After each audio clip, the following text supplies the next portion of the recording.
Hello and welcome everyone. I know it's been such a long week. I feel like it's been ages since we got back into this, but we are here for the Phoenix Rising League Round 1 playoffs between second seed Body Division's Green Legion Royal versus Mind Division's third seed Serpentis Academy to see who enters in through quarterfinals. Now I am MightyRai and I'm here with IamCoeus, or IamNotCoeus, or actually I'm not Coes. You're Coes, right, Coes?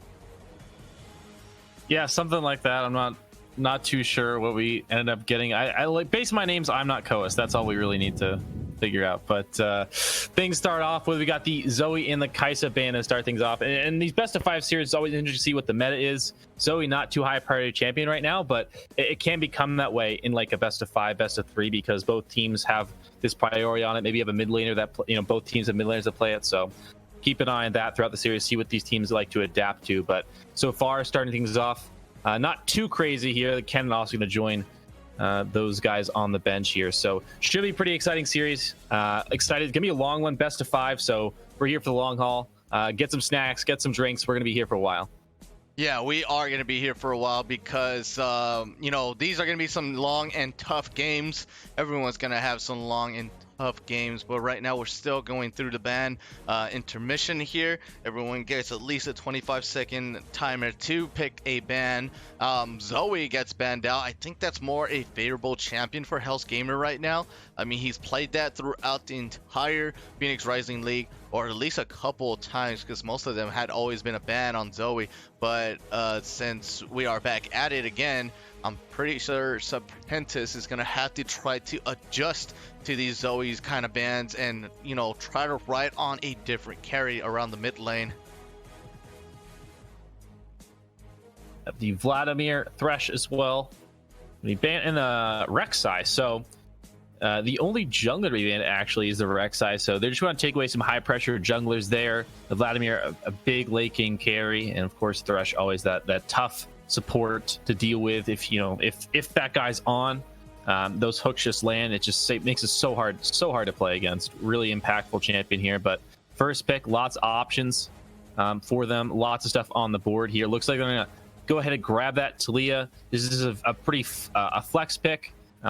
Most likely in the jungle at the moment in terms of the meta for Talia, but certainly can go mid lane still, though it is kind of uncommon at the moment. Yeah, right now Talia can actually be flexed towards that jungle, like you mentioned. So it's gonna be, I think it's gonna be a mid lane Talia. But then again, just like you said, why would you flex it right here, right now as the first pick? You could have picked a, support Morgana, because we do see the Caitlyn on the opposite end for Serpentis for Kali. And I'm pretty sure Benito is gonna get the Morgana pick, unless it's gonna be something else. Looks like it's going to be Morgana here. Locking in a strong bottom lane, very tough to deal with overall. There's not really any counter to it. There's certainly better favorable lanes. Zyra Khan has been something people have played into it, which it's not like you're not going to put a ton of pressure on them, but like neither lane can really, I think, get a huge advantage there because they're both very strong dual lanes. But there are a lot of different options to go. You go passive with Ezreal. That's an option as well. And looks like that's what they're going to go for here. So this does open up another options in your support role. You can get a Braum, be very safe there. And you kind of can flex the support around, or you can just pick up like a big roaming support and have him go around the map and affect it. There's lots of different options here in the support role because the Ezreal is kind of a flexible champion and he can remain safe himself. So your support doesn't have to worry as much about him. Right now, I'm going to go ahead and do a quick announcement. Let's go ahead and start up this contest here in the PRL. This contest is going to be way different. It's going to be a minimum or for double and all. It is going to run for 15 minutes. It's actually going to be a best of 5. Who makes it out of round 1? Sorry, I was going to say round 1. Round 1 in this game between Grim Legion Royal and Serpentis Academy. Go ahead and bring out as many people as we can. Get them to vote. And let's try to make a really big punch pull here. But as we are going into this game, the Nunu gets picked up here. That is a really strong jungler. It seems like this is going to be, still yet again, Leah could be flexed to that jungle, but the Prophet did pick up the Vel'Koz. It could also be a mid lane or support. Double flex on the AP carries there. They're both pretty strong, but I'm actually thinking that's going to be a Vel'Koz support, like mentioned. I mean, it's just, I honestly don't see where else that Vel'Koz could go, because mid lane flexing Vel'Koz is also a pretty gutsy move. But I don't think anyone's going to pull out any of those type of gutsy moves at this point of the game, since, I mean, you still have, you know, it's a best of 5. You could pull out some really good strat games, or, you know, if you want to, you could go really balls out in your first game if you want, you know, sort of like a warm-up. But I'm pretty sure everyone here wants to go for the 3-0 sweep. So the Nunu is kind of an interesting pick. It can be very strong in the right circumstances, but he's very reliant on the snowball to have a large impact in team fights as well as ganking. And his path when he's on the snowball, obviously he can turn a little bit, but his path's pretty predictable. So things like Taliyah, Vel'Koz, who have, you know, they have CC. It's obviously a skill shot, but hard CC that can interrupt that snowball, and it's pretty easy to land with the Nunu rolling in. You know, as long as you compensate for the movement speed, it's not too difficult. So I think that the Nunu's gonna have a tough time, you know, getting some ganks off against those guys. I think that'll be pretty difficult here. And the Ezra with the arcane shift, you know, it's gonna be tough for the Nunu to really find a big snowball for a gank or engage later on in the game. I think that's gonna be tough for him. He's still very tanky though, and provides a great front line for the Caitlyn Morgana, and the Galio are gonna do the same here. So it looks like a lot of the damage is going to be put into that AD carry position there. They're going to rely a lot on the Caitlyn here, you know, Serpentis for their damage this game, because we got, you know, I assume the Galio will build some AP, but Caitlyn's going to have to just kill everyone, I think, at the end of the game here, because Galio just can't kill the entire team. He's just not that kind of a champion, not like a Cassiopeia or anything here. So Caitlyn going to have to step up this game. So right now, seems like Grim Legion Royal is going to have to pick their jungler at the moment here. I mean, they could also flex it at the end, but it just doesn't matter. Their whole entire hand is going to show up right here, right now. As Grim Legion Royal, since they are on the blue side, they had the advantage of getting a first pick onto the for their, you know, advantage, while for Serpentis, they're able to flex their last pick, which I'm pretty sure it's going to be a mid laner, because there is no actual good mid laner right now. I believe it's the Galio. I believe they're going to have the Galio go mid lane. This will be a top lane pick now that they've seen the Shen, because Grim Legion didn't have their top laner, they didn't have their Shen yet. Yeah. So they were waiting on that, and it will be the Camille into the Shen here. So the Galio will be going in that mid lane. That gives him the best roaming capabilities, obviously, with that ultimate, not as strong as it was, but it's still a really impactful. If you can land it, helps out your other soul lanes here. Right. The Galio's got 2 great lanes to roam to here. The Camille can provide another point of pressure here for the Serpents with that split push, as well as going to be able to do a little bit more damage to help out that Caitlyn. And then, you know, Galio can also run the bot lane to help out that Caitlyn Morgana here. So really like what the Serpents have done with their composition here. And the Taliyah will be going the mid lane, the Jarvan in the jungle here. So a Grim Legion, I think that they also have some powerful globals here with the Shen and the Taliyah wall. So both teams looking to play the map, I think, a significant amount in the mid game, as well as the late game, obviously, when they start, you know, going with this slip push with the Shen and Camille. Yeah, and actually, I want to see how Benhito is going to do well today, because he's been hit twice by the storms. You know, unfortunate. He told me today that, hey, if you see me feed or int, you know, it's not on purpose. He's running at around 300 ping at all times, so he doesn't have the best internet choice right now. So let's all get a R or a press F for respect for Benhito. We're gonna wish him good luck here on the caster's desk, and I hope everyone else at home is gonna wish him good luck as well. But yes, this is actually going to be a really good composition here. The Taliyah first pick got me by surprise. Maybe maybe just like everyone else as well, because you kind of want to flex like a support top or a jungle for your first flex pick, even not most of the times an AD carry. But you know, the Taliyah first pick, maybe it was a gamble at trying to get them to, you know, work their way around the Taliyah when it really wasn't going to be the jungler at that time. So I'm actually very interested around this team compositions of Serpentis that they have here. I think it's really strong. personally, just because of the amount of front line that they have. The Camille's ultimate is just a real banger for the buck there because of the ultimatum arena. And then what do you think about Legion though, Coeus? Grim Legion, they actually picked up a double cleanse here. They got Talia and Vel'Koz on that cleanse, so they will have the ability to get a few important CCs here, which is obviously Serpentis relying a lot of CC to help out that Caitlyn.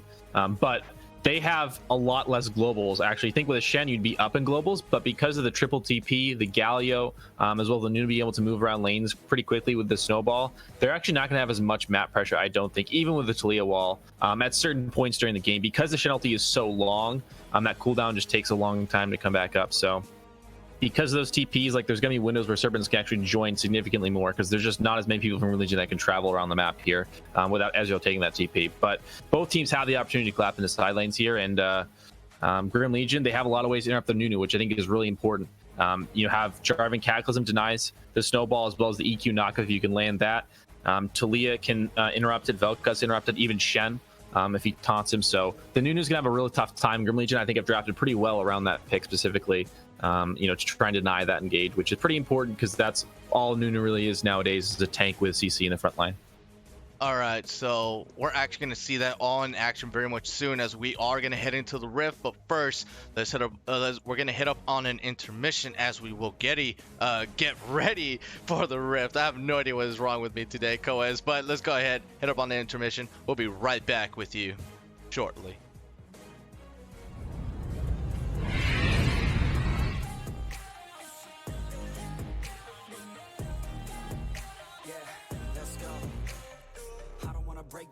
Always feel like I could break now, but I never let it take me to that place now. I won't ever let my thoughts get away now. I got better things to do, picking fate now. I just wanna be the best, call me great now. I don't know if I'm okay or insane now. I remember better days on the playground, hoping I can find my way even when I'm feeling down. I fight, even when I don't know what is right. I'ma pick a side and I'ma take pride. I will decide my fate and I will never let them tell me who I am. If you try to shape me, I'll be damned. Planet on the ground is where I stand. Never give up, that was always the plan. It's so cold. Outside, I'm alone, I'm alright. It's so cold outside, I'm alone, I'm alright. It's so cold outside.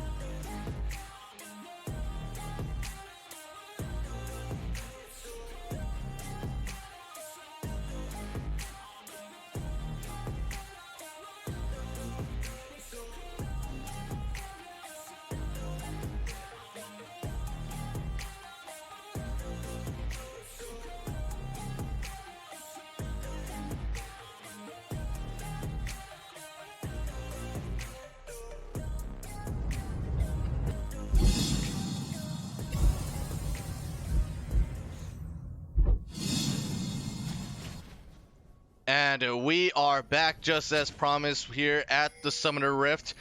We have Grim Legion Royal versus Serpentis Academy. This is a round one playoffs run. Before we enter the quarterfinals, this is actually gonna determine who gets a seat in that quarterfinals. As right now in the PRL, we are having second seeds versus third seeds. Second seeds get to choose their third seed opponents, and then from there it's decided. As just yesterday, we did get a forfeit from Essential White. We kind of all wanted to see how that went or how that goes in throughout the game, but we didn't all get to. So Dynasty Esports are already seeded into that quarterfinals.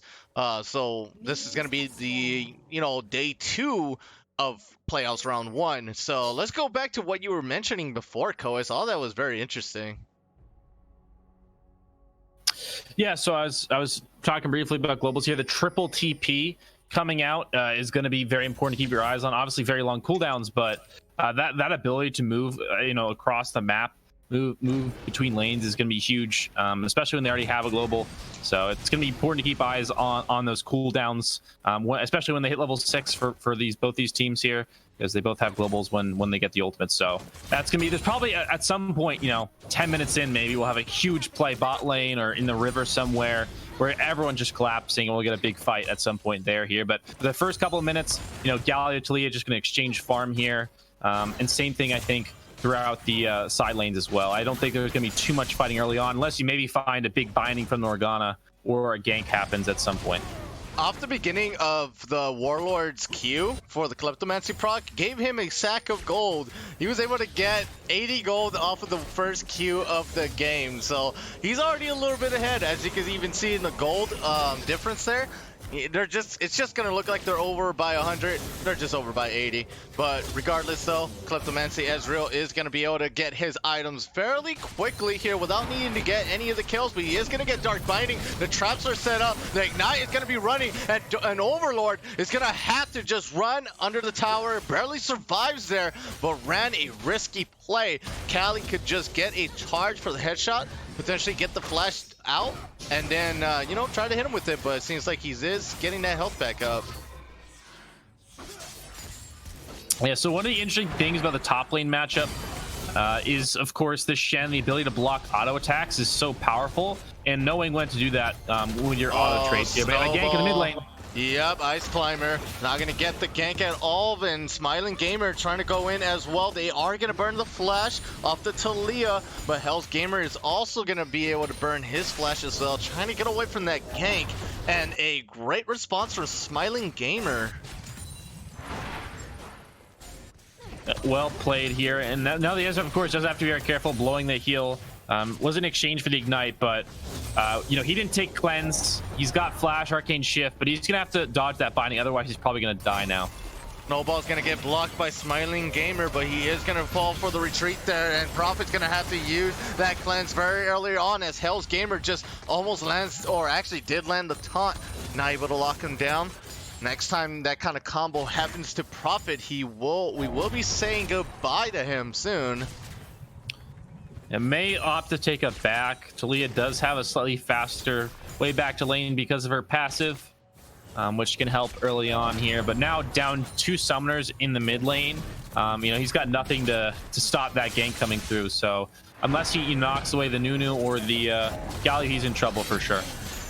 Yep, and another summoner spell being used up down here at the bot lane for the side of Grim Legion Royal. I mean, they are just at the ropes at the moment here, and this is just, you know, farming the lane.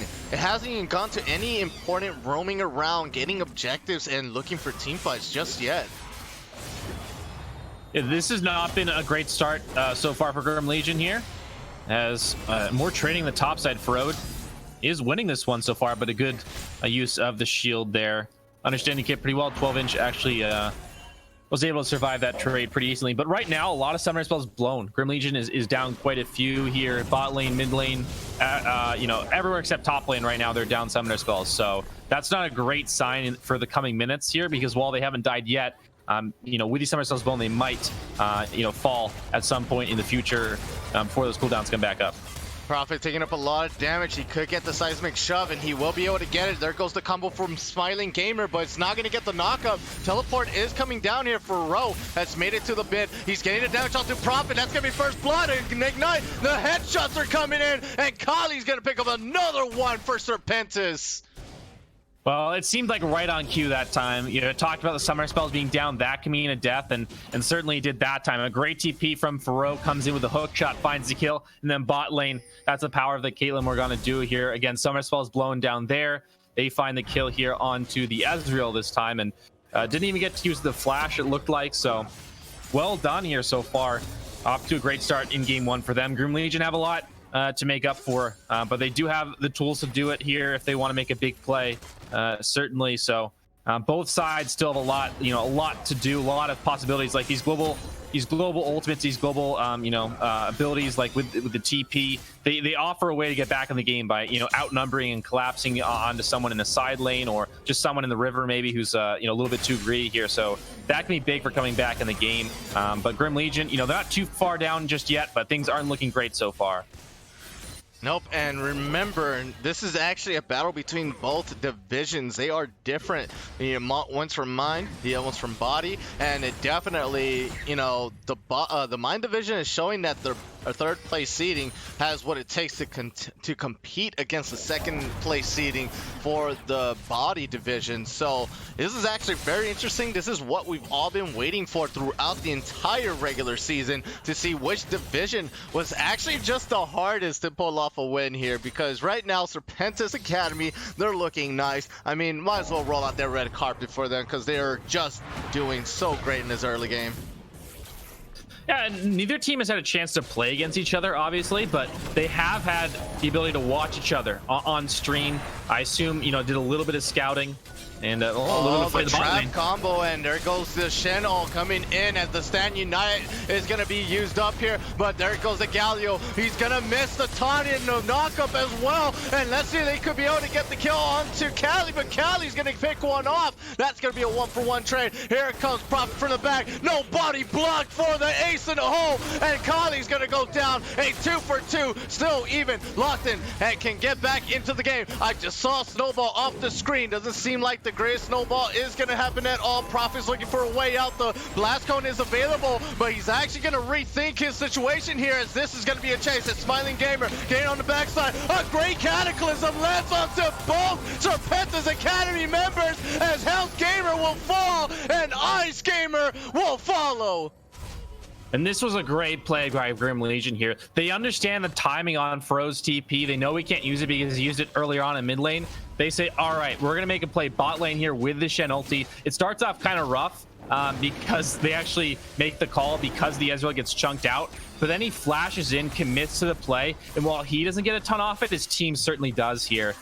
Big play for them, getting themselves back in the game, even things up here, down a little bit of gold still, but you know, they're under 1,000 gold difference now, and that's a huge play for them.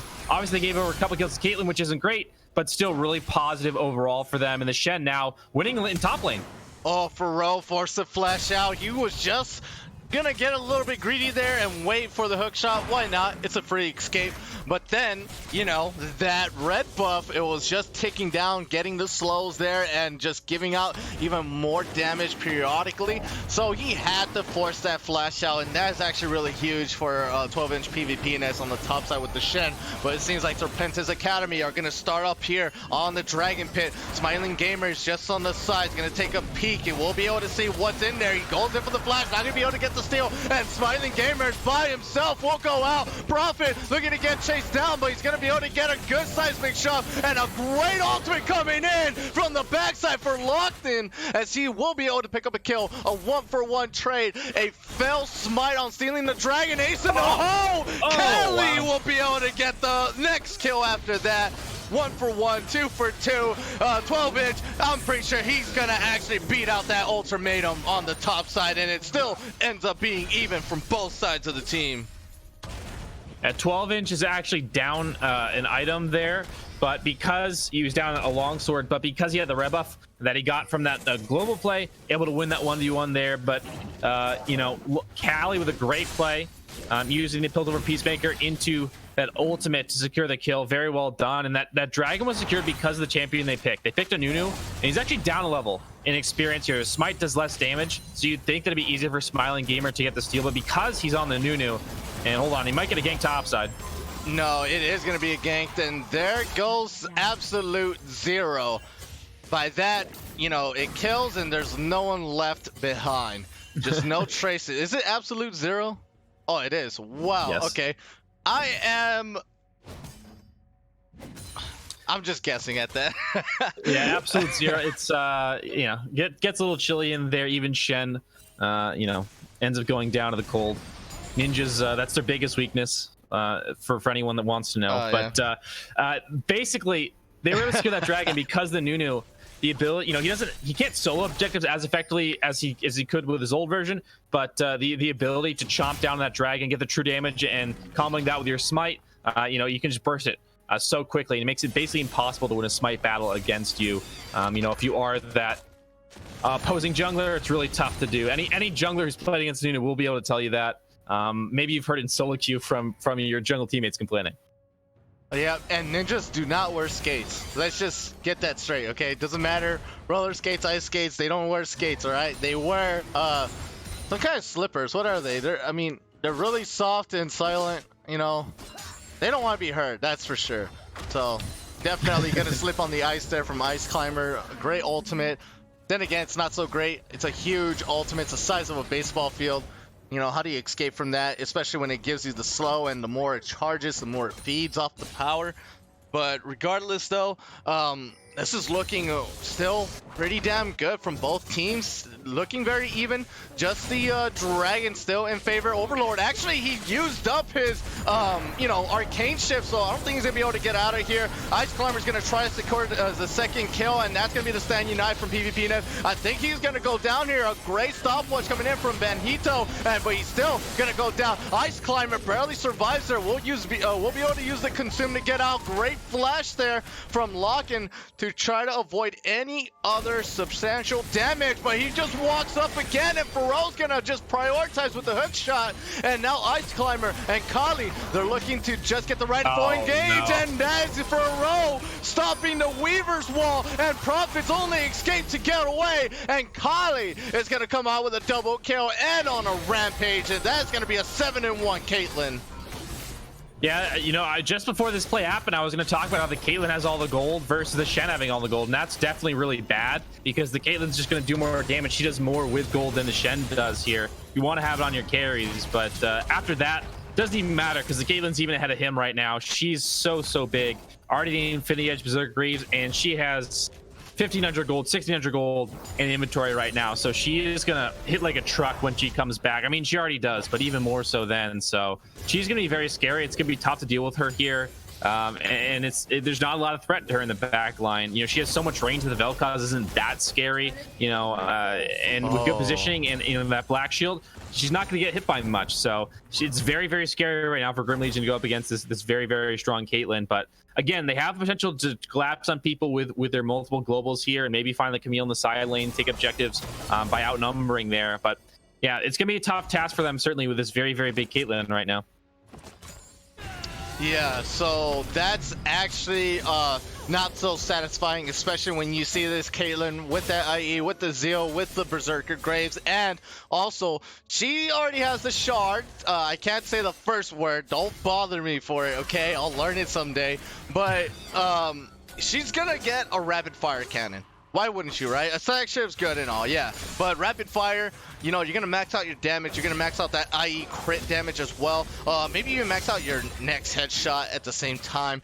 Regardless, I'm pretty damn sure he's going to get a rapid fire cannon very much soon. And that is just how far ahead he is into this game right now. He's played it off extremely well. Nunu has always been there when he needed. And so has Hell's Gamer with the Galio. So their composition is just there to help out Kali whenever he needs it, and it's been working so well for them from the side of Serpentis Academy.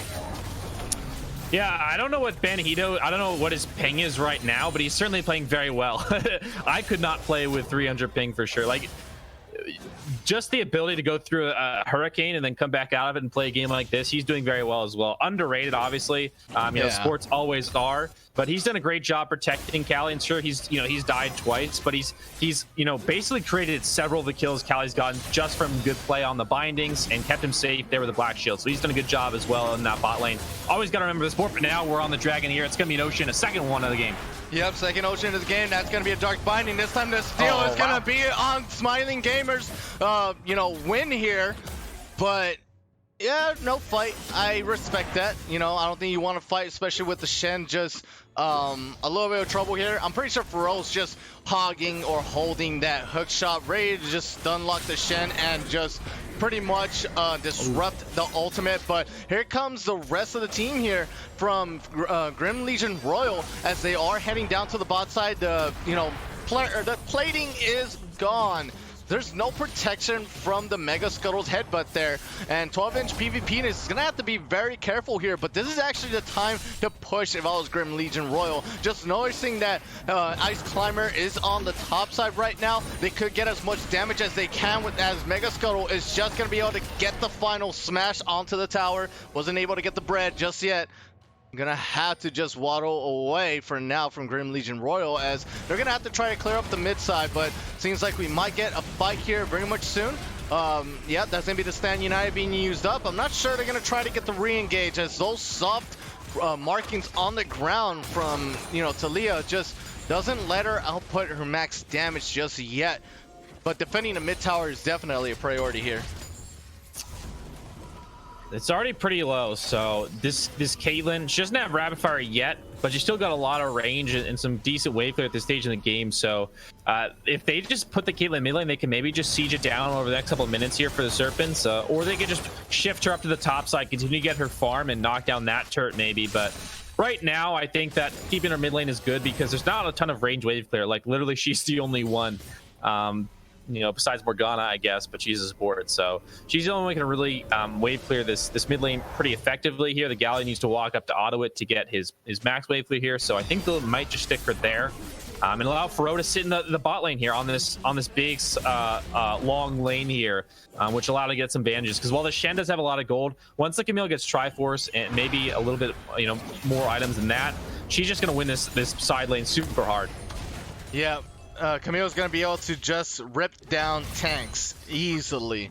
And on top of that, now since it's a 1-for-1 tower, it's still in favor for Grim Legion because they got the first tower, got that extra gold and extra spark. But now it's all about rotation and profit. You know, he's going to rotate right in front of Ice Climber. Great, you know, cleanse, but it's not going to be good enough here as that ace in the hole just going to get the kill. College just, you know, thank you, team. You guys are nuts. You know, giving me free kills over and over again. Aiden 1 and 2. Caitlyn with the rapid fire cannon, like I mentioned before. Kali and Ice Climber are going to be able to bully out Smiling Gamer out of this top lane. Great dodge from him, but still lose out the tower. Pharrell's looking for the engage. That's going to be locking, flashing out, but the ultimatum's going to keep him under, and that's going to be a trade 1-for-1. Support for support, but Pharrell is just not done yet. Looking for the kill, and he is going to be able to get it, but he's going to lose his life for it. I'm not even sure that's even worth it.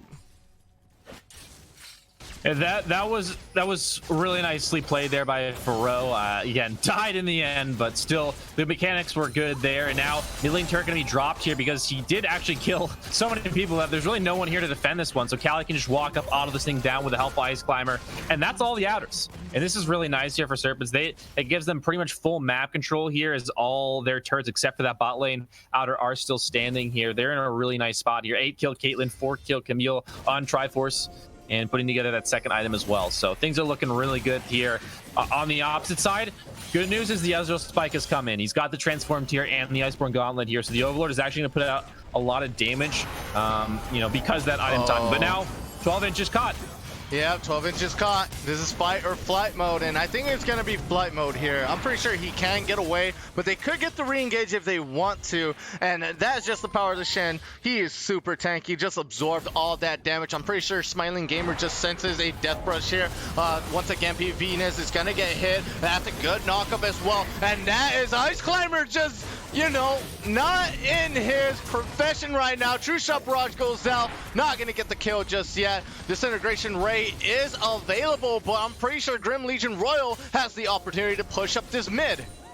Yeah, Faro is pushing in the top lane as well. That's going to send 12-inch back, and the mid lane turret not going to be under pressure. Shift forward. Oh, I don't know what's going on. What is going on? Smiling Gamer is just by himself. Overlord is going to get taken out by Faro, and that is going to be another kill going out, and a shutdown for Profit, but he's not going to be able to get away. They're just chasing him down. He's the real focus. A double kill comes in for Hell's Gamer, and 12-inch PvP-ness. He still has the flash for the lockup here if he wants to, but Disintegration Ray will go out. Lock-in's gonna be able to push away the damage if he can, but he still has to be careful. That is a fed Caitlyn. You don't want to get headshot by that at all.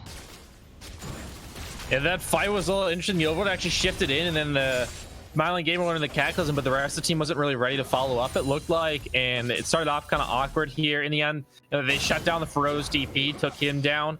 So kind of a weird fight, but in the end, it looks like nothing crazy going to happen on the map, though the dragon might fall, but there's no Nunu here. Yeah, he's coming down the snowball now, but yeah, in the end, kind of a wash, and maybe the Drum will get a second steal. Yeah, you might get a second steal. It's actually going to fill Smite right now. And Smiling Gamer, yet again, has that flash in his back pocket, but, you know, doesn't have the Cloud Drake in their hands at the moment here. And Ice Climber, I'm pretty sure he has, you know, jungle priority.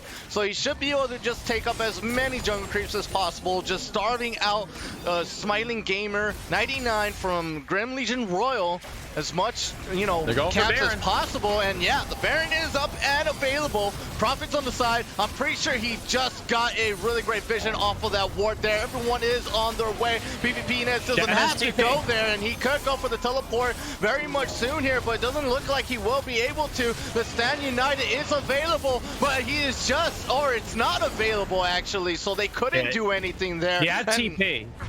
Yeah, and Serpentis get away with the Baron. He had TP, but there were no wards really close to it, and everyone was just kind of out of position. It was an amazing call there for Serpentis to go for that. They understood where everyone was on the map there, and in the end, Grim Legion just kind of caught with their pants down. They wanted it back, wanted to get some jungle camps or whatever, and just were out of position. Give up the Baron here. Really aggressive call, but it pays off with a strong AD carry like that. You can just I mean, kill the Baron so fast. Yep, and right now, like to remind everyone, Serpentis Academy is third seat or seating in, you know, their division of Mind Division. Sorry, I didn't know how to word that perfectly well, but I'll write a script next time. But they are the third seed for Mind Division versus second seed from Body Division, and they are just showing, you know, what is up here, as this is just gonna be for Ro looking for the 1v1. He is definitely setting up the tone there, just as his club tag is mentioned. And the trap is actually being put into the traps to the Caitlyn are being put sort of to the side, to the left side of the screen right now, to sort of block off that flank position here, as opposed to being put around the turret, because there's so much room in the mid lane around that inner turret. So just choosing to block off a different area here with the traps in the siege situation. Oh, there we go. There's going to be a jump onto the backside. Ice Climber is going to try to push off the AD carry, but Overlord doesn't give it down. He's going to walk up, but that's going to be Smiling Gamer just going down first. Prophet is nowhere to be found. He was just so forced back into his base right now, and since he's finally arrived, I'm pretty sure the party is over, but the push continues from Serpentis Academy as they're looking for more. And for Ro, I mean, he is so goddamn hard to deal with right now. I have no idea how PvP-ness is gonna handle this guy. Oh, taunt, and yep, wow. Yeah, well, the Shen's is decent in the side lane, but not against the two-item Camille. She just kills everything here, and there's no way he can win that 1v1, just survive it. And with the Baron, there's too much pressure on the map to do anything about it here. And Ice Climber, in the last fight, was able to zone 3 members of Grim Legion, allow them to win the team fight when the Jarvan went in, because he was all alone. He lasts a long time, but he's built tank, but he's got no damage, so there's no threat on the backline. When he goes in, he needs support from his team, and his team is zoned away that time. Really nice job from Ice Climber in that fight. Just kind of went in with the Nunu. Just said, all right, I'm coming in. I'm coming through, just zoned everyone away, and then good kiting there from Callie and Banjito and the rest of the team just killed the Jarvan, and that was that. They take the turret. Still have some time left on this Baron here, and this game looks to be in their full control here. The gold lead, pretty tough to come back from. You're already 9K, like this Caitlyn 9 kills. I don't know what to do with Grim Legion, honestly, here. Just gotta look for picks or globals maybe, but this looks pretty tough to win here. Gotta kill the Caitlyn. Maybe at the beginning of the team fight, and that's how you win. But with a Black Shield, it's gonna be tough. Gonna be tough for sure here. But we'll see if they can come back. I mean, it's still a best of 5. They got a lot of time to work things out if things don't work out in this game.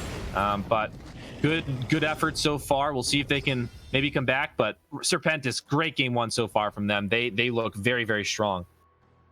Yeah. So I mean, the Black Shield, you got Hextech Ultimatum, hook shot stun. You also got the Galio, who can just taunt up to 5 players, because there's only 5, you know, champions on the Summoner's Rift. I'm pretty sure you can taunt up to like 20 or 1,000 people, but you know, it's only a 5-on-5 in Summoner's Rift.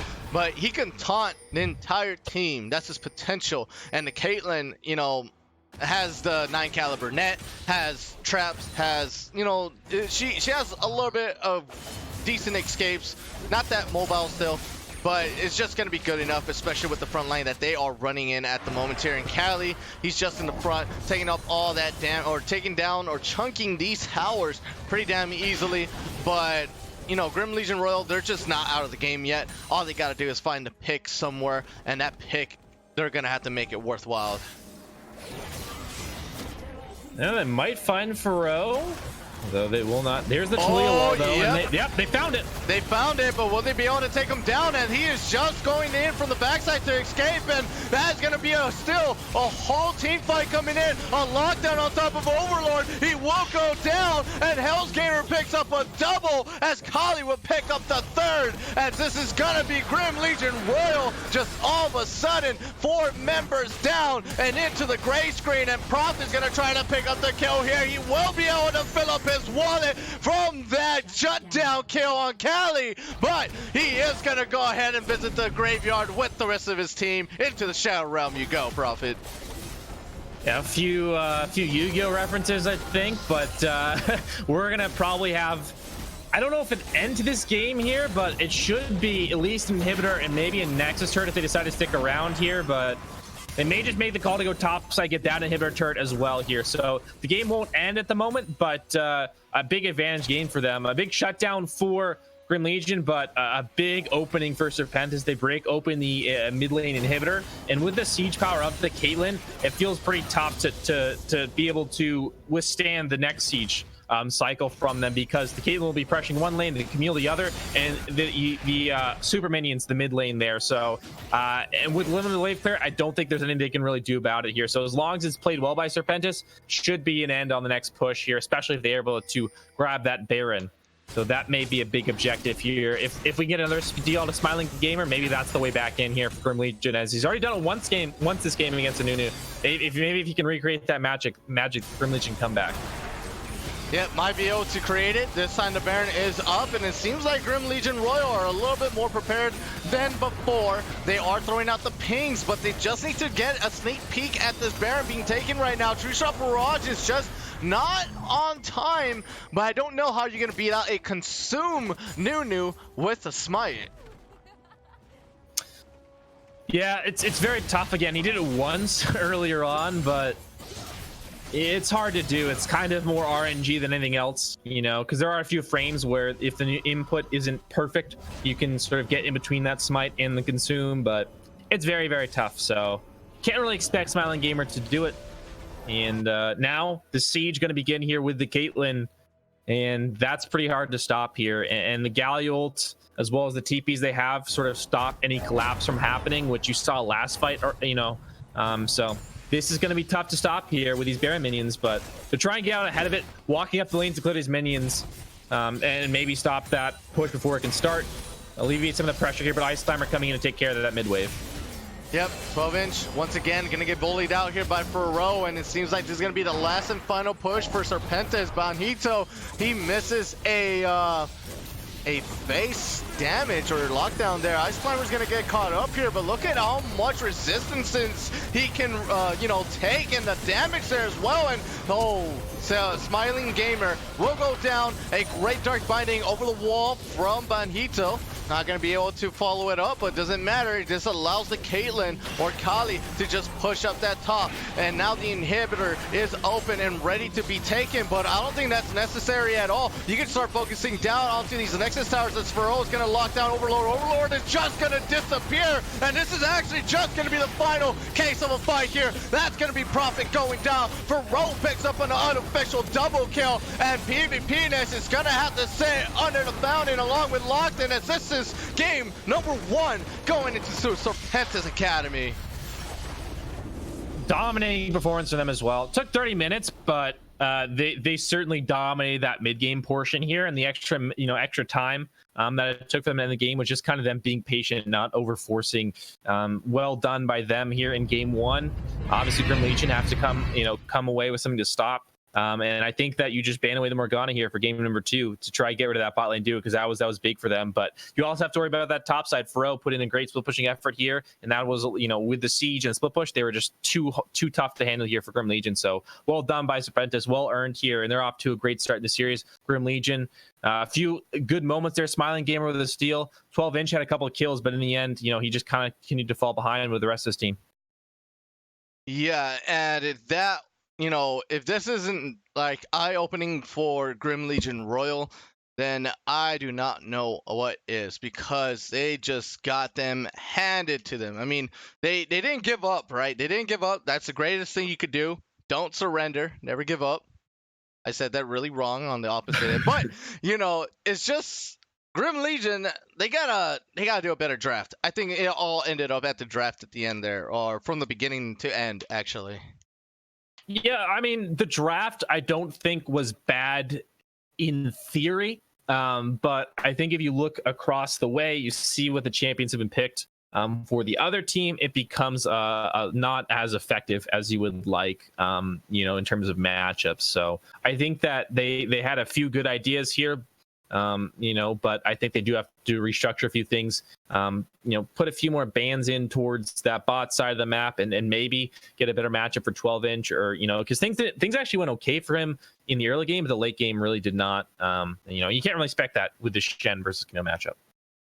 No, and with that, I mean, we're going to go ahead and set up for game number 2. It is still a best of 5, everyone, so do not leave just yet, as this is just barely the beginning. So we'll be right back with game number 2 as we set up the lobby for everyone.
In the sky, gazing far into the night, I raise my hand to the fire, but it's no use, 'cause you can't stop it from shining through. It's true, baby, let the light shine through. If you believe it's true, baby, won't you let the light shine through for you.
in the sky, gazing far into the night. I raise my hand to the fire, but it's no use, 'cause you can't stop it from shining through. It's true, baby, let the light shine through. If you believe it's true, baby, won't you let the light shine through for you, for you, for you, for you, for you, for you,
And we are back. Welcome everybody, and not just welcome, thank you all for sticking around. We really need that.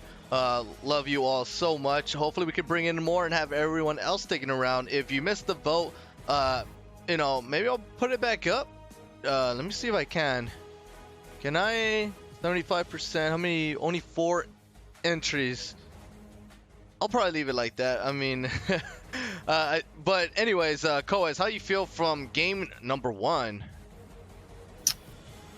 Well, I mean, certainly Serpentis showed how good they are. I mean, there's a reason both these teams are here, and Serpentis certainly showed why they are here. Really good performance from them in game 1. They're going to stick with their strategy from that game as well. Same bans here, and it looks like Grim Legion going to do the same, at least so far. But I think they do need to make a bit of an adjustment here. Banning away, I think Morgana could be a start for them.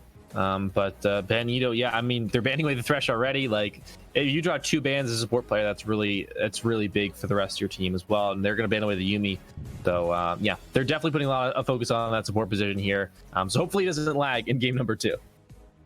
Yeah, I mean, there's actually no Zoe focus this time. So Hales Gamer has an open Zoe pickup if he wants to get this. But, you know, running Zoe has a lot of risk too. Even though she dishes out a lot of damage, she's also one of the squishier targets in the game, right besides like a Teemo or something like that. You know, small, very fragile target. Yuumi is as well, but Yuumi climbs up on the shoulder of someone, so you know Yuumi doesn't die until that person dies, or unless there is another target he could jump onto. And it seems like Grim Legion Royal, oh, they want to start up a Caitlyn Morgana war right here, as that Morgana is just hovered.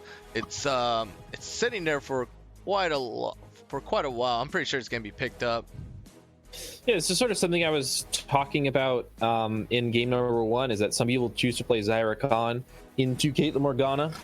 And that may just be the option here for Serpentis to go, combat this. But if it's like, if you can't beat him, join him here. So Grim Legion are going with that strategy. We're just like, all right, we'll pick Caitlyn Morgana on our side instead. But looks like I just kind of grab that Nunu here first, and maybe going to pick up a Karma instead. That'd be another good pickup. So they're going to grab that. That's going to give them a bit more presence in the lane here.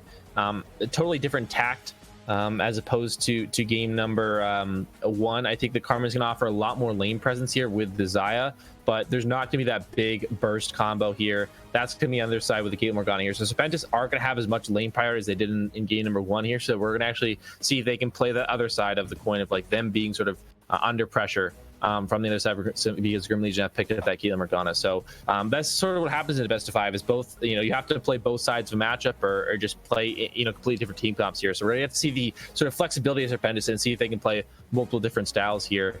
It looks like Smiling Gamer going back to that Jarvan here. I mean, the Caitlyn Morgana, I think that the team comp is shaping up pretty well for Grim Legion here. Serpentis have a few things to do to tie it together, but Nunu was great here, and Ice Climber certainly seems to like that. I mean, the name makes sense.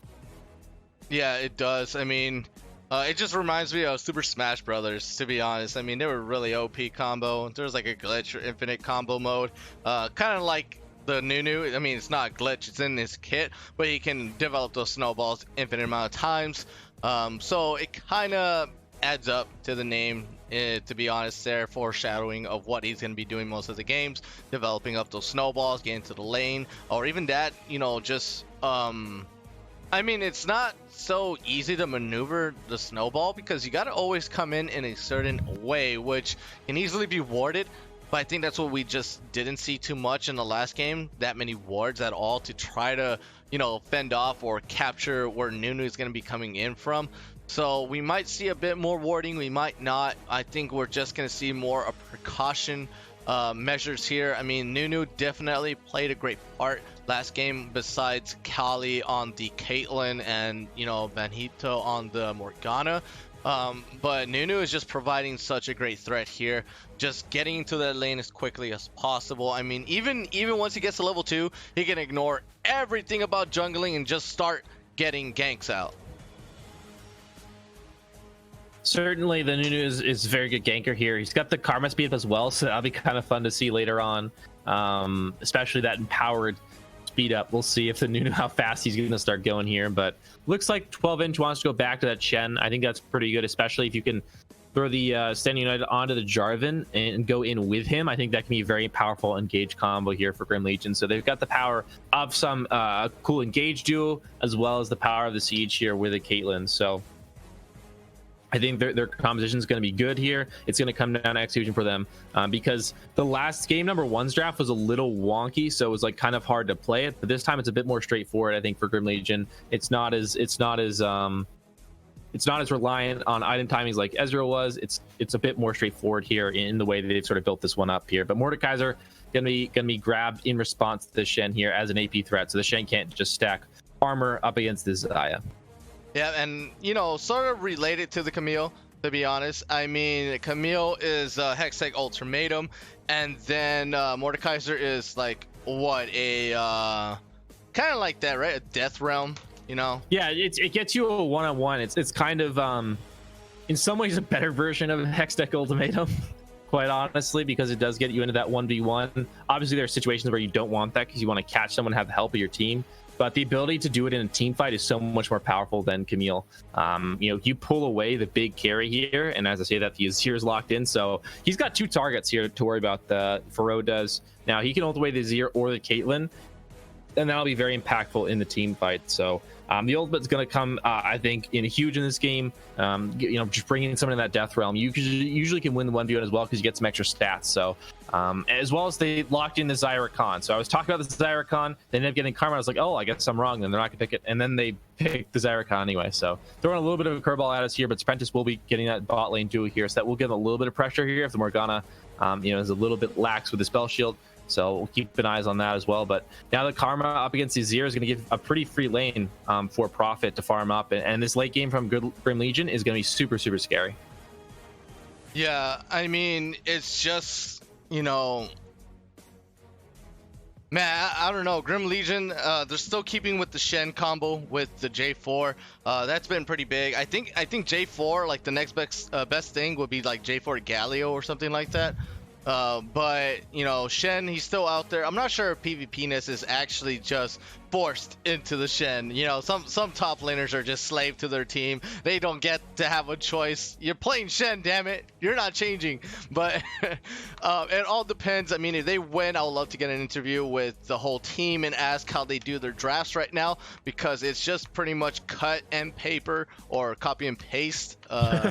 You know, with the Shen and J4 combination. We're in the 21st century. We say copy paste, okay? Copy pasta. That's what I think. That's how we say it. But I want to know what the heck is going on here. I think Grim Legion Royal, I mean, they gotta mix it up. They gotta change things, because, you know, if they're just going cookie cutter stuff, I think they're not gonna be able to make it out in this round at all. I like the Zyrakan combination. It kind of just goes against the Caitlyn Morgana. I don't think that's strong, but definitely when it comes to late game, they are just a strong duo at that. Very, very threatening as a duo for sure here. But this time around, we're going to have 3 TPs once again here. Serpentis going to grab those cleanse on the Rakan, which is very good to have on a support up against Morgana here. It happened last game. Lachlan took it when he was playing the Vel'Koz. But now the Rakan's going to do it, which I think is another great summoner spell for him specifically. Just any time, even if the Morgana is in the game, because of the ability to get the engage off with that cleanse, obviously. And now with the Morgana, he's definitely got an extra reason to pick it up, so that's gonna be really helpful for him. Just a double TP on the other side with the Shen ulti though. But Grim Legion not gonna have as many globals, but yeah, close to it at least. Yeah, so I think with that, we're gonna head up into a quick intermission here. Don't go anywhere. We'll be right back with you with game number 2 between Serpentis Academy and Grim Legion Royal. Thank you for that follow, Han.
And we are right back into a pause. Oh my gosh, we're just waiting and waiting and waiting. We're all like, oh yeah, we're in game number 2, but now we're just stuck on this pause screen. I think we're gonna let Coeus just take it away here just a little bit more in these team comps, huh? What do you say?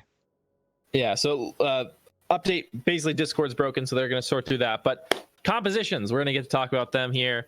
Basically, Grim Legion, late game, they're going to be a nightmare to deal with. They don't have like a crazy late game scaling tank or anything, you know, no Cho'Gath, but they do have some pretty good tanks there in the Shen. The Jarvan pretty good as well here. And then the Black Shield to keep their carry safe. Then they have a Caitlyn and a Azir. So their late game is going to be just nightmarish to go up against here. So when you're looking at this composition as Serpentis, it's like, all right, we got to win before like 35, 40 minutes, because if we are not significantly ahead by that time or have won the game, we will most likely lose. So they've got to sort of put the pressure on, not in the laning phase necessarily, but some point during the mid game or the transition from the laning phase to the mid game, they have to do something in order to push the pace of the game here, start taking objectives, win a team fight, turn that into objectives, something. Otherwise, they will just get outscaled and lose here. Despite Mordecai's being able to summon away, like eventually the Azir will just kill him when he does that. So they've got to be very scared of this of the scaling on the enemy side. But Serpentis certainly have a long time before that does come into effect. They got a good half an hour before they have to worry about that. Yep, and look at this. Everyone is marching, looking for a fight, and none of them are gonna find it. They're like, all right, I'm pretty sure they're in this bush. Let's go ahead and check. Locking, you go in first. Oh, no, they're not there. Okay, let's go up. I'm pretty sure they're up there. We're going to put a ward over this wall. Oh, yeah, gameplay right there. All right, good strat. And Smiling Gamer goes to the front. Oh, nice Dark Binding. You found them. You guys found them. But no, they're not going to find anything. They're both in each other's jungle right now as a 5-man group. None of them are going to wait for any of them. So, oh, wait. I have no idea what's going on here. I guess only the top laners left. They just got bored with the teams. All like, all right, screw you guys. We're going home. So looks like they're actually going to trade buffs here. And this creates a really weird situation that you don't see too often. Because now the junglers are going to exchange buffs, but they're going to be on the same side of the map. So in order to get back, they're going to have to walk up past each other in the river here, or stay in each other's quadrants in the jungle here. But the Nunu already made his way back. This is gonna be an awkward situation. We're gonna fight, I think. Yeah, we're gonna get an early fight here. Overlord is actually just by himself, and it's just so funny because the tower is on the opposite ends here. But it seems like this is actually gonna be Serpentis Academy with the damage. The flash is over the wall here from Smiling Gamer, but Lock-in, he's just by himself. Gonna try to pick up the kill. Not gonna be able to at all, and that's also gonna be Overlord just going back to base. Doesn't seem like they're going to be able to get the kill there. And Pharrell just winning out these 1v1s. The usual, right? Isn't that what he does on schedule? Yeah, that damage over time is so hard to deal with from the Mordekaiser here. So that should be a pretty good lane there. Especially with that Conquer rune for Pharrell. The long trades are going to favor him significantly. But yeah, awkward start. And getting that first blood, Kali may be up to his old tricks here. Game 1 was a press from him. Game number 2 maybe as well here. After a really awkward level 1. Don't see that too often, but gets the first blood here, and the Rakan doesn't go down. Doesn't even use the cleanse to stop the ignite there. So a rough start so far to game number 2 for Grim Legion after a rough game number 1. Prophet with the Azir. How many times have I seen this man play Azir and just hype them up for just auto attacking? How many times? I lost count. I'm pretty sure everyone in the audience will tell me. But, Prophet on the Azir is just a really big gameplay mechanic here, I believe. I mean, he completely dominates with the champion alone. He is just... I think that's actually his most played champion, to be honest. And he hasn't been playing him because it's always getting banned out.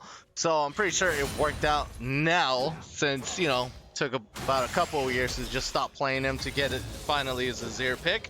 But yeah, this is actually just already a great start here. 12-inch PvPness is just gonna have so much of a hard time here on the top side. I can feel it already. I mean, just not being able to walk up to a minion and get the last hit is just so devastating. Yeah, it's very rough here, and Ice Climber's on the top side of the map, the Jarvan's on the bot side, so there's really no recourse for 12-inch to punish Pharrell when he does, try and just take these aggressive trades here. So it's just a rough lane for him. There's not much to do here except play the map. Yeah, Rough Beans just told me 7 times. 7 times. But Hell's Gamer... He's playing the mid lane, though. It looks like we got a knock-up.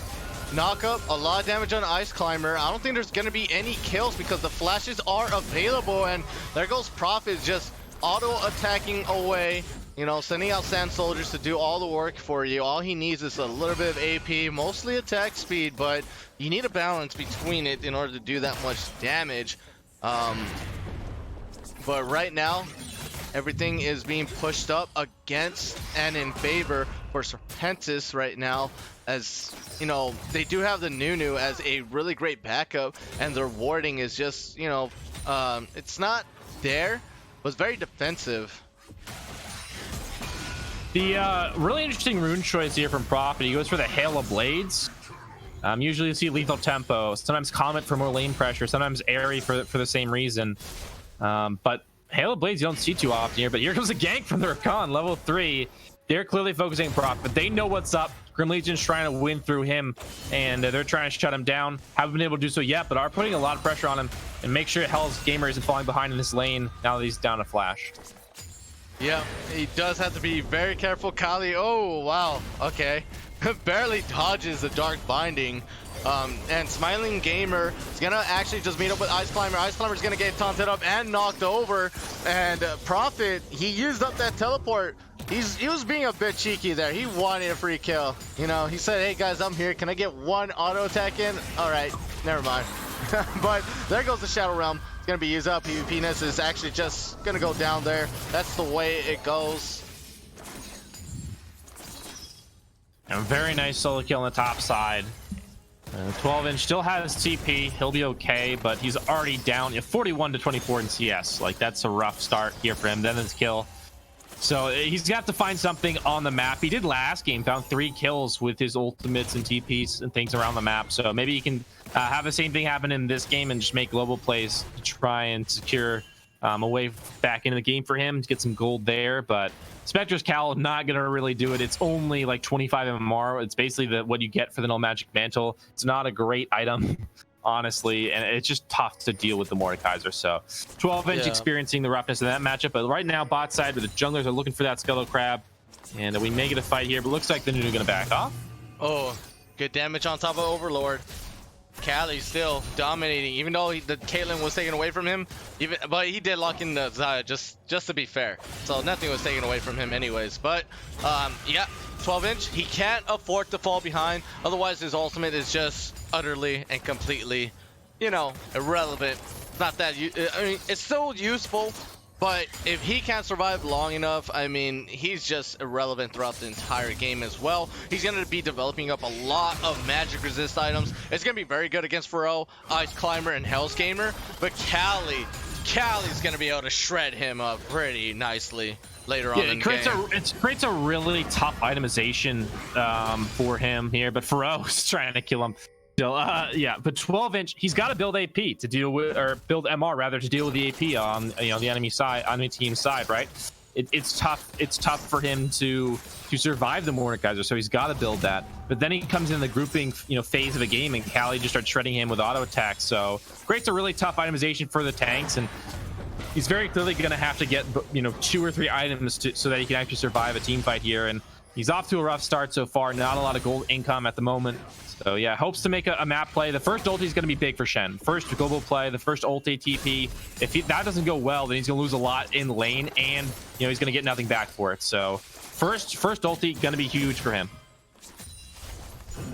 Yeah, right now seems like Overlord is just trying to farm up, but you can tell by the pressure as well that Kali and Zyrecon combo really huge. PvPness is going to try to survive. It looks like he does fairly well, just giving that little bit of a good dance under the tower. Pharaoh is going to get caught up here. Maybe going to try to get the kill up to 12-inch, but it's not going to be able to at all. The snowball was developing on the backside. That's a good Cataclysm. Going to lock down Ice Climber. Ice Climber does have flash. Let's see, he's going to be able to get over the wall or something here, but he is going to get knocked up. Absolute Zero is going to do absolutely nothing as he will go down, given a free kill and a 2-for-0 trade onto the top side. Really nice punish there as well. 12-inch, great flash up, past the tower there. Pharaoh didn't realize, or maybe just didn't account for the flash that 12-inch still had after that first all-in went so well for him, and ends up getting punished for being too aggressive here. But he may do the same thing to 12-inch, but he's able to taunt away here and survive.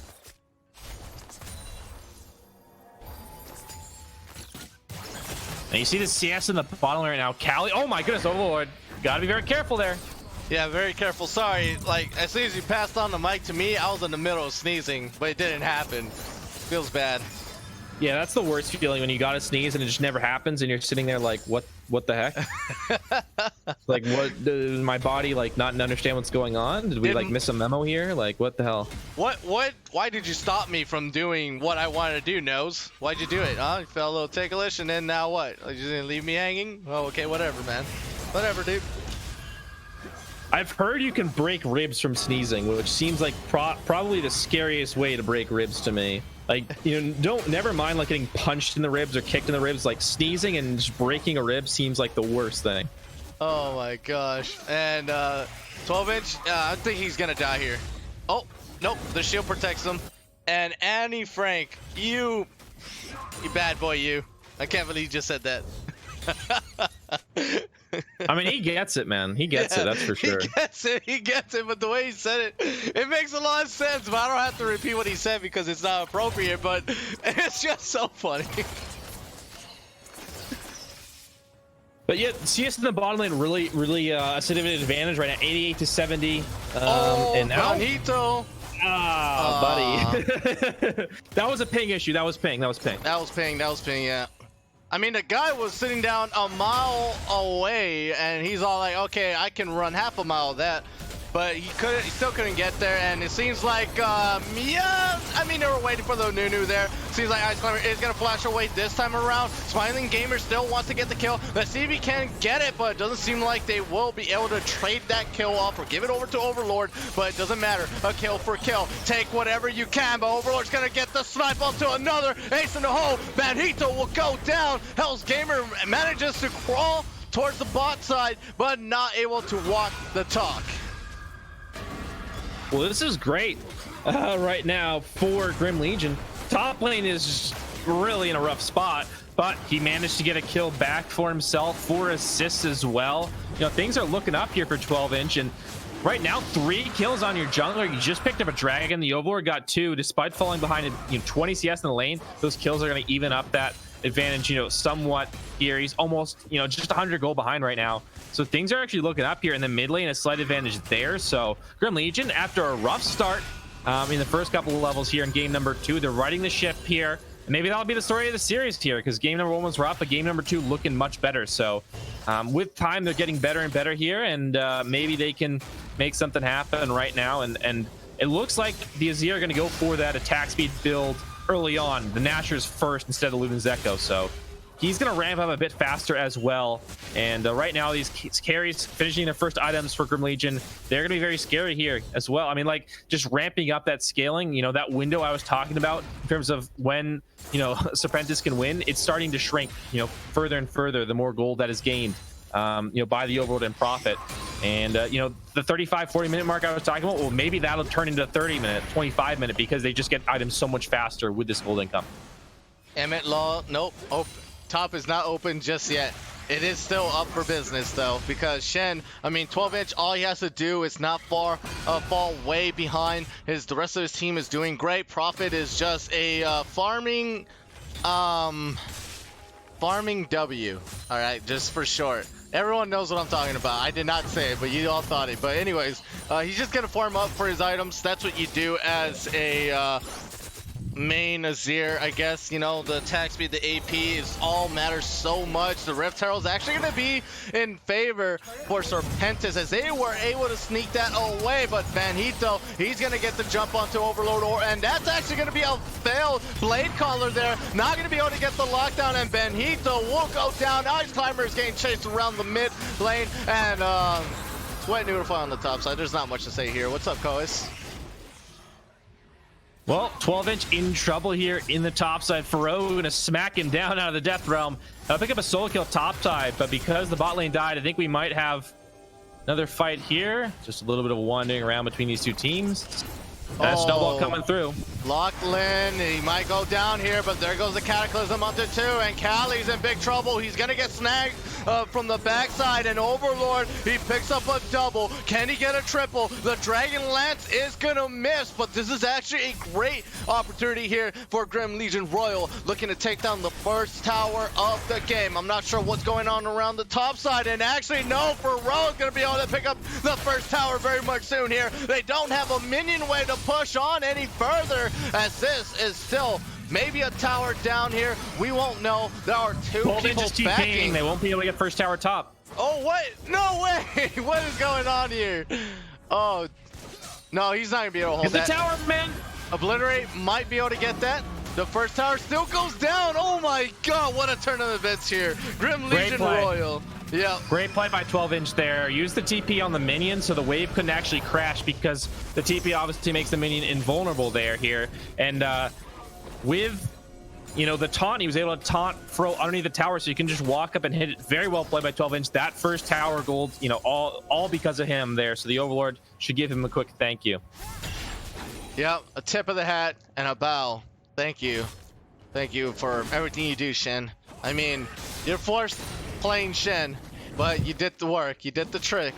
Actually, I'm still not sure if he's like forced to play Shen and all, but he's still almost about 40 or wait, let me do the math here. Quick math. 50 CS 50 down. Yeah, 49 to be exact. If we wanna, I just rounded off to the nearest 10th. So, yeah. So, 50 CS down.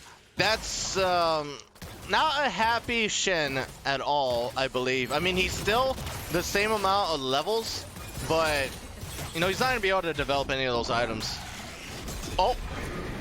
Okay. Oh, well done by Fro. Made sure the Shen couldn't interrupt the Riftchild summon there by pulling him back. And they will secure the tower bot lane because of this Riftchild here. And the wave should be able to be cleared, but Fro getting a little aggressive. Yep, Megaskull is going to be able to just take down the tower, and it seems like they are going to keep it alive for as long as possible. But Smiling Gamer is here, and oh, wait, what?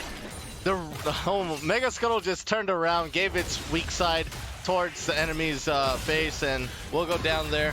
Doesn't seem like there's too many, and yeah, Shadow Realm is up. Penis is gonna try to survive here, but no one survives the Realm at all. I mean, Mordekaiser are just easy 1v1s all day, any day. He's just running for his life right now. We might get a great escape video here, but they're trying to cut him off. The Karma's going through the river, but this is buying a lot of time. This is huge right now. The Azir is able to push mid lane and get a lot of pressure there, and they're still chasing the Shen. He could execute if he doesn't get hit. Yeah, so he's doing a really good job. Let me get the camera down there. Where is he? There he is. He's running. He's still running. The flash was used by Hell's Gamer. Oh my god, he's still running. Look at him go. Cloud Drink got taken, but I mean, all right, Smiling Gamer.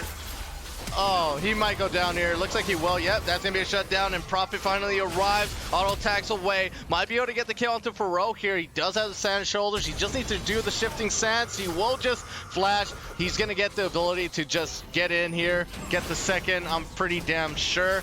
Throwing auto attacks, and yeah, pretty easy double kill. And by the way, PvPenis, he survived.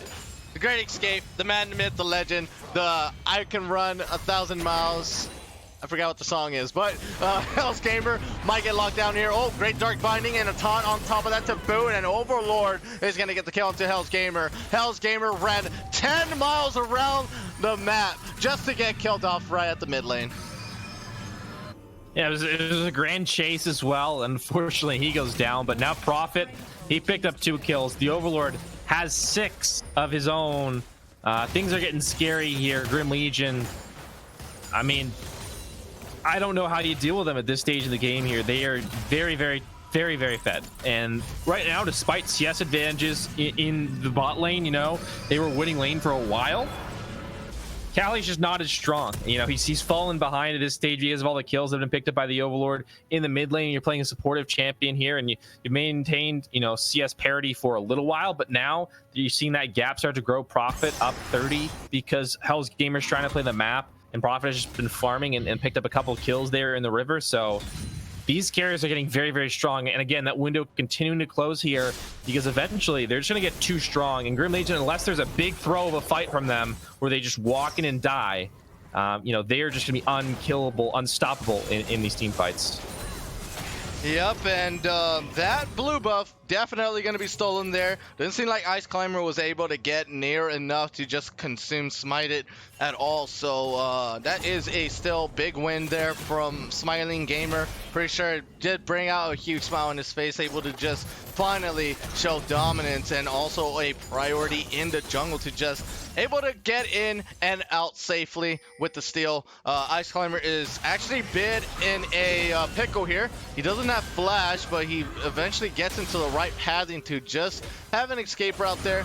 Seems like they were trying to get to jump on him, but it doesn't seem like that's going to happen. For Ro, once again, just like last game, putting up so much pressure and just winning out the solo lane here against his opposing top laner of the enemy. But seems like we might get a fight here very much soon. Lock-in is on the backside, and so is Smiling Gamer. They're gonna get the flag and drag, but there is no one popped up in the air just yet here. And 12-inch, he's fighting for his life right now. If he goes down, I'm pretty sure Faro should be able to get that tower down.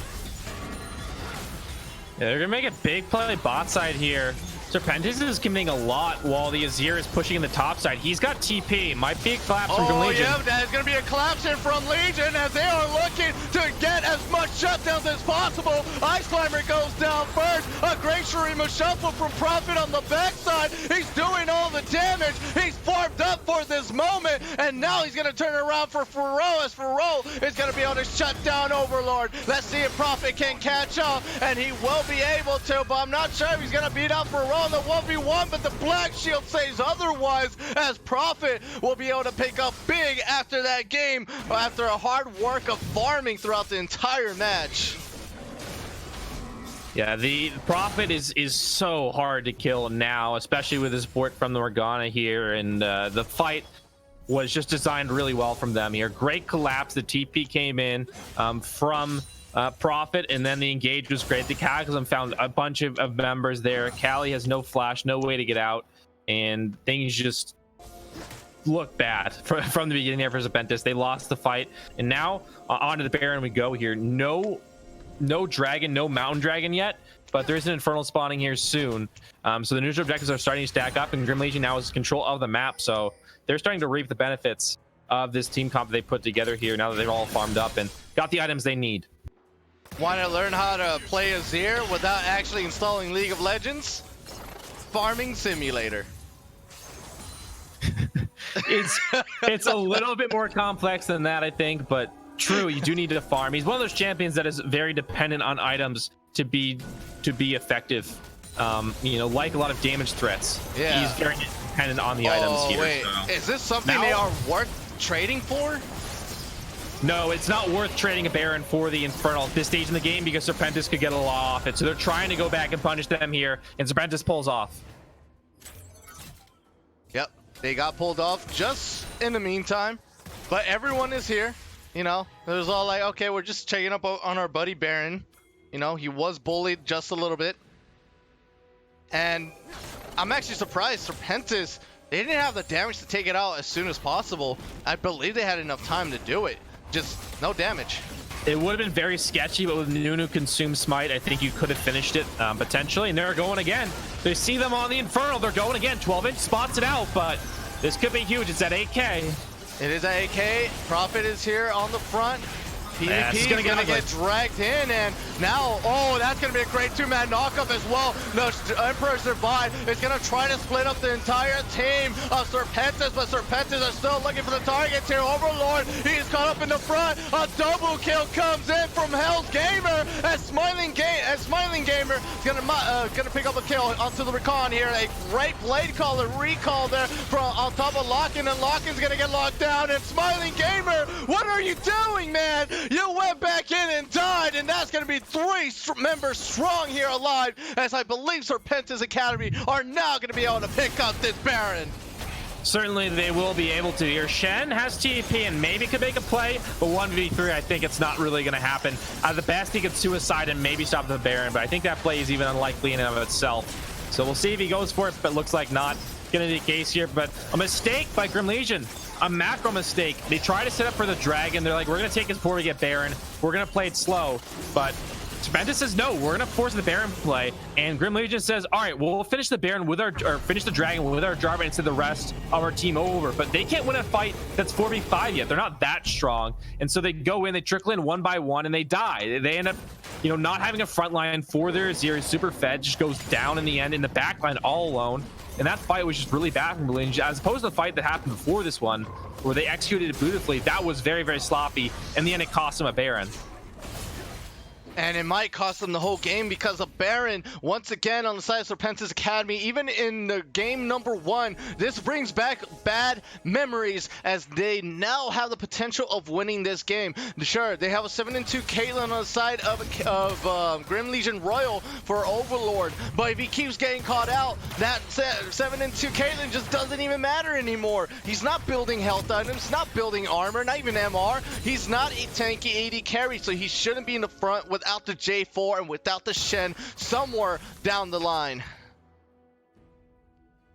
They have triple TP up right now, so Serpentis can certainly play the map here. The only one with a global right now is 12, and he's got TP and ulti available if he wants to move in. But yeah, triple global is a big advantage here for Serpentis in a situation where you're trying to play wide on the map. But with the Baron minions, I think they may be able to get something off. This is Azir still pushing the top side, so they've got to either commit to a big push here for Serpentis, or they've got to go back, and I think they've got to go back. The Mordekaiser backing, and now the Karma looking to as well. Yeah, man, he's going to be looking for an engage right now, but it seems like Faro going to be able to get the bag, but Bonhito, I think he found the opportunity, but he's going to get locked down, and he's going to be put away, but I don't think that matters, though. Overlord is still going to get jumped on, gets the flash away. The Stand United is going to keep Overlord alive, and 12-inch Penis has to be careful. Bonhito almost goes down. Great blade caller! That's going to be Kali locking down the Caitlyn. They got to stop the Azir, though. And the Azir, he's still pushing up on the backside. Will be able to get the inhibitor tower. Might be able to pick up the inhib. And as this Smiling Gamer getting to re-engage as much as possible. But 12-inch has to go back. Ice Climber and Hell's Gamer here on top of Prophet. Let's see if he's going to be able to get the pull up a 2v1. The Sand Soldiers are there, but does he have the damage? The auto attacks are going out, but it doesn't seem like the farming simulator was enough to win out the team fight. Huge play there from Ice Climber and Hell's Gamer. The stopping down Azir was big. If giving up an inhibitor here would stop their push in its tracks. And now they've still got a little bit of time left with the Baron here, and the Azir's off the map. So maybe they can get an inner turret here in the mid lane perhaps, or something else off the back of this. But very important they stopped the Azir there. It was an interesting call to send him on a split push. He ended up winning the 1v1 against the Mordekaiser, and then drew 2 more to him. So the split push was a good decision. And Grim Legion are able to stall the most of this Baron here, I think. So kind of a wacky scenario we found ourselves in after a wacky level 1. But now I think gold's pretty even here. Grim Legion, again, have scaling on their side, but there's still a window for Serpentis to win this game here. It's closing quickly, but they've got an opportunity. Maybe if they can win a big team fight in the coming minutes, you know, they can take this game here. But the Azir, the Caitlyn's still getting scarier and scarier here. Yes, they are, and eventually they will be able to push up for a win, but Serpentis, I mean, they're just not letting up at all. They're pushing right back against Grim Legion Royal. They're just showing them that, you know, we're here to play, we're here to fight, and not just that, we want to make it into that quarterfinals, and this is still just game number 2 out of 5. You know, first to 3, if you want to put it that way. But seems like, you know, Dragon may be looking to be a priority, but it could just be a little bit of a gag here, as Serpentis are just looking for an excuse to start a fight here very much soon. Pharrell's going to get caught up, but there's just not enough damage, and Bonhito is going over the wall with the flash, and they won't be able to lock down Lachlan, but he does get the soul shackles. He still ends up going down. 12-inch is actually all by himself. He gets the taunt over the wall. A great kill from the Karma. Not going to be able to get any more kills there, but we'll be able to push up Grim Legion at least for a little bit longer, and Pharrell's going to get caught up. He's taunted, but now he's in the round, and the round, it's a 1v1, and it seems like he's going to win it all as he kills off Smiling Gamer. The Dragon's going to get taken out. 12-inch still has the leap to go over the wall, but still 5 members strong here. Hell's Gamer's going to block the ace in the hole. Prophet's still very damn wealthy there, healthy, sorry. So he might be able to get the kill, might be able to turn this around, but 12-inch, I think he's looking for it. He gets the flash in the top, but there's no one taunted at all. What a fail from 12-inch, but still, that's Faro just putting in the work as well. It's just one after another, as this pressure to get into quarterfinals is just on. A little bit of an iffy play there for 12-inch, but I like the idea of trying to punish the low health members there of Serpentis. And now the push on for Grim Legion. They're going to get the inner turret. and 12-inch, he's trying to get right back in. Bonito is gonna get the ult, but he's just gonna get obliterated as he just goes down first. And now Faro and Bonito are just dead at the wings. They will stay up in the fountain or under it for another 15 seconds or so. 30 for Bonito, and this Baron is actually gonna be up very much soon. I don't have the seconds exactly. I'm pretty sure it's under 15. Yeah, it is. It's coming up. Gonna be up in 5 seconds now. And Grim Legion, I mean, they have priority on this objective here. Faro has TP. 12-inch will have the ultimate as well. So, you know, globals for both the top laners, so they can join the teams if they want to go for split pushing. And Faro seems to be, you know, in the mindset of doing that. So, looks like we're gonna have another Baron dance here, and this one will likely decide the game. If Grim Legion gets it, they've kind of stalled it. Even if they don't get a lot off the Baron, they've stalled out the game here, and they should be able to just win a late game scenario. And Serpentis, I mean, if they don't get Baron, I think they just kind of lose the game for the aforementioned reasons. And if they get it, I think they even have still the challenge of closing out the game after that here. So important Serpentis secures this one. Otherwise, I think it's just kind of over for them in this game number 2. Yep, at that point, it's still anyone's game. But Faro, I mean, we cannot deny it. He's still a crushing opponent here for the side Serpentis Academy, and he's just going to be able to continue with the push here. The only thing that is keeping Faro from pushing those minions right under the Nexus Tower is just the tanky Shen. He's built up enough MR to just resist as much damage as possible, but I always feel like it's still not going to be good enough, because look at Faro. Look at the amount of damage he's doing. He even takes up a couple of tower shots. I'm pretty sure he should just dive that. I mean, I'm pretty sure he should just dive. It could be a possibility that he goes for that, but I think it doesn't matter if he wins that 1v1 at this stage here. Getting pressure on the turrets is nice, but it's more so about playing for the objective now in the Baron. So unless Faro can put pressure on the inhibitor turret and the inhibitor itself as a result, his split push, like diving and killing that Shen, is only to further the objective, I think, at this stage here. But the Shen being pushed back to base, so this is a good opening for Faro to maybe pressure the map. It looks like 12-inch going to stay here, so we're continuing to dance around this Baron. Vision control secured right now for Serpentis. And if they can find a pick here, they can just open up the game and maybe end it. But looks like they're going on to Baron, I think. Yep, the Baron is being started up here by Serpentis Academy. Let's see what they can do, as now Bonito, he sees and has the eyes on top of Overlord, but Overlord's gonna be dashing onto the side there. 12-inch gets the taunt, but it looks like he might be able to go down first, as Faro has the backside, not able to get in on top of Overlord at all. I'm pretty sure he's waiting for the rest of his members. A good Emperor Survive comes in from Prophet, and a Cataclysm and a Lockdown Tail, but they just go over the damn wall, as they are gonna be able to escape here from Serpentis Academy. But there are 2 of them dead, lying on the floor into the gray screen, and the Baron is still alive with 4 strong members. And I'm pretty sure with Prophet and the Caitlyn on the Azir and Overlord on the Caitlyn, they should be able to take down this Baron. Should be able to here. No attempt at a smite steal, obviously, because Ice Climber is dead. TP coming in. Oh, it's just Hell's Gamer. No smite. Yeah. Well, now the Dragon Spawn, it looks like Grim Legion gonna head over to that. But again, I think that now that they've secured the Baron, there's nothing stopping Grim Legion. Honestly, these situations already one inhibitor open. Death cap completed for the Azir, as well as that penetration item in the Void Staff. 4 crit items on the Caitlyn. How do you beat this composition from Grim Legion at this stage of the game? I don't know. Their front line is very squishy. The Jarvan and Shen die pretty quickly, but the Morgana will buy a lot of time the Zonias and the Show Shackles. So how do you kill them? I think the answer is you don't. I think Grim Legion just win from this scenario, but there is the potential to kill them. There's no Guardian Angel, there's no Zonias on the carries, so maybe if you dive them, there's a way, but they don't really have the tools to do that. So, and every Arcana gauge has been stuffed so far with good traps, with good bindings. So Bonito's gonna have to come up huge, I think, in order for them to win a fight. But Serpentis, the window may have closed on him.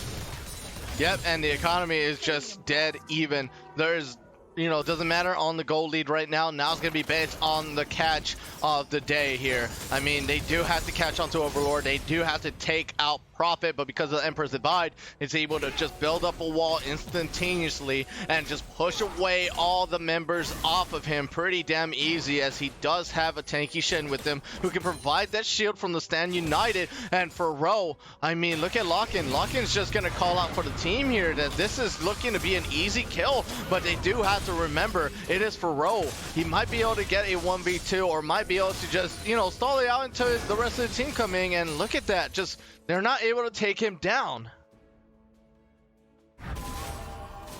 It was nicely done to get away there, but the Shen gonna TP bot lane, gonna set up the split push there, and then the siege topside from the Caitlyn as well as the Azir here is tough for them. 9 kills on both those guys. They are very strong. I believe the pickaxe is for Steris Gage, if you're wondering why 12 inch is building that. But now the fight, it's gonna have to be a big one here for Serpentis. He's going in, the Nunu. Yep, build up the big snowball, but was not able to find his target. Had to abandon it pretty much halfway full, but it was a good abandonment. They weren't able to get in. Bonhito just steps on a trap, and it seems like Locke is going to be a target, but he does have the Zonias now. Double kill comes in for Prophet. A quadra kill comes in from Prophet. Can he get a penta, or is someone going to be a scumbag and steal it from him? But I don't think he's going to be able to, or anyone's going to be able to do that. Burrow's gonna be able to just, walk under the tower. Pretty sure he is safe. Gonna try to, maybe help him out. Don't think he's gonna be able to. And yep, Prophet, no pentakill for you today. I don't think so. Oh yeah. Overlord took it. So now the score is 1-for-1. Really nice game too from Grim Legion there. They opt for a heavy scaling composition, steal away the Caitlyn Morgana, and there was a few rocky moments there for sure. Cali came up big a few times again, but this time, they just get to their win condition of this late game composition here, and the window closed. Grim Legion just got too big, and there was no way Serpentis could win a team fight at that stage of the game there, even with the godlike Arcana Cage, and they didn't even find that, unfortunately, because of just too many things stopping him. The traps, the bindings, and as a result, Bonhito just could not find the Gage, and they go down there in the last team fight with just getting outscaled. Grim Legion, nice game too to come back. Yeah, it was a nice game too to come right back into that. Now it is just dead even. 2 more points I can go to either team. I mean, it's still best of 5, first to 3 if you want to put it that way, like I mentioned before. So yeah, with that, I mean, you want to give out your last few comments before we head into our break here, or? Nothing to say just yet. I think an interesting strategy, take away the Caitlyn Morgana.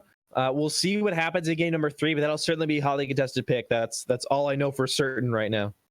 Yeah, and with that, guys, ladies and gentlemen, we'll be right back with game number 3 between Grim Legion Royal Esports from the Body Division, 2nd seed, versus Serpentis Academy, 3rd seed from the Mind Division. We'll be right back.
trying to find a way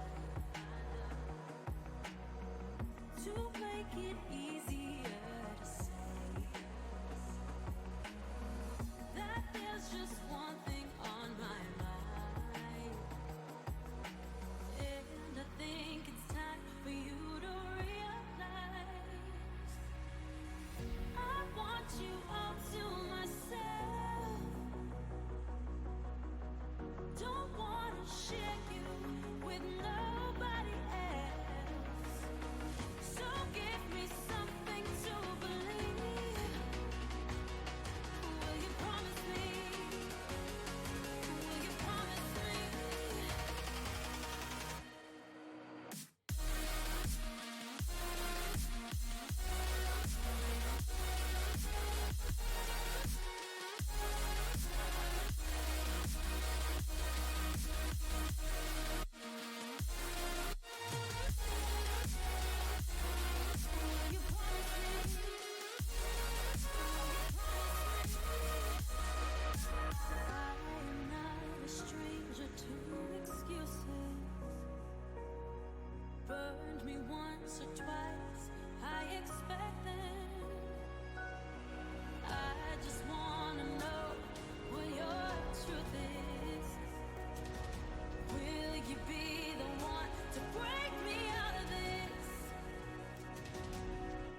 Hello and welcome back into the PRL. Round 1 playoffs today between Grim Legion Royal and Serpentis Academy. We've already seen a one-on-one on the board here for the score. Best of 5 by the way, so we still got a long night ahead of us. So I'm pretty sure we had a couple of comments here between both sides of the games, and honestly, I have a personal comment to make here. Whoever's on red side is gonna win. I mean, come on, that's already twice red side has won. I don't know if that's the case, because I think now that both teams know that Caitlyn Morgana is going to be a high priority, I think that is going to be taken away, or they're going to try and find some sort of counter to that. I especially with got a new jungler in here to mention here for Serpentis. New jungler Nuve is going to be in the jungle for them. So I think that may not be the case this time around, but perhaps their theory will hold true. There have been those metas in the past where it's just like, all right, whoever gets blue side or red side just wins, because there's a certain meta game at the moment where you get the counter pick or maybe get the first pick of that broken champion. So we'll see if that holds true in this phase here. But Morgana may be banned here, so not going to see Caitlyn Morgana for the 3rd game in a row.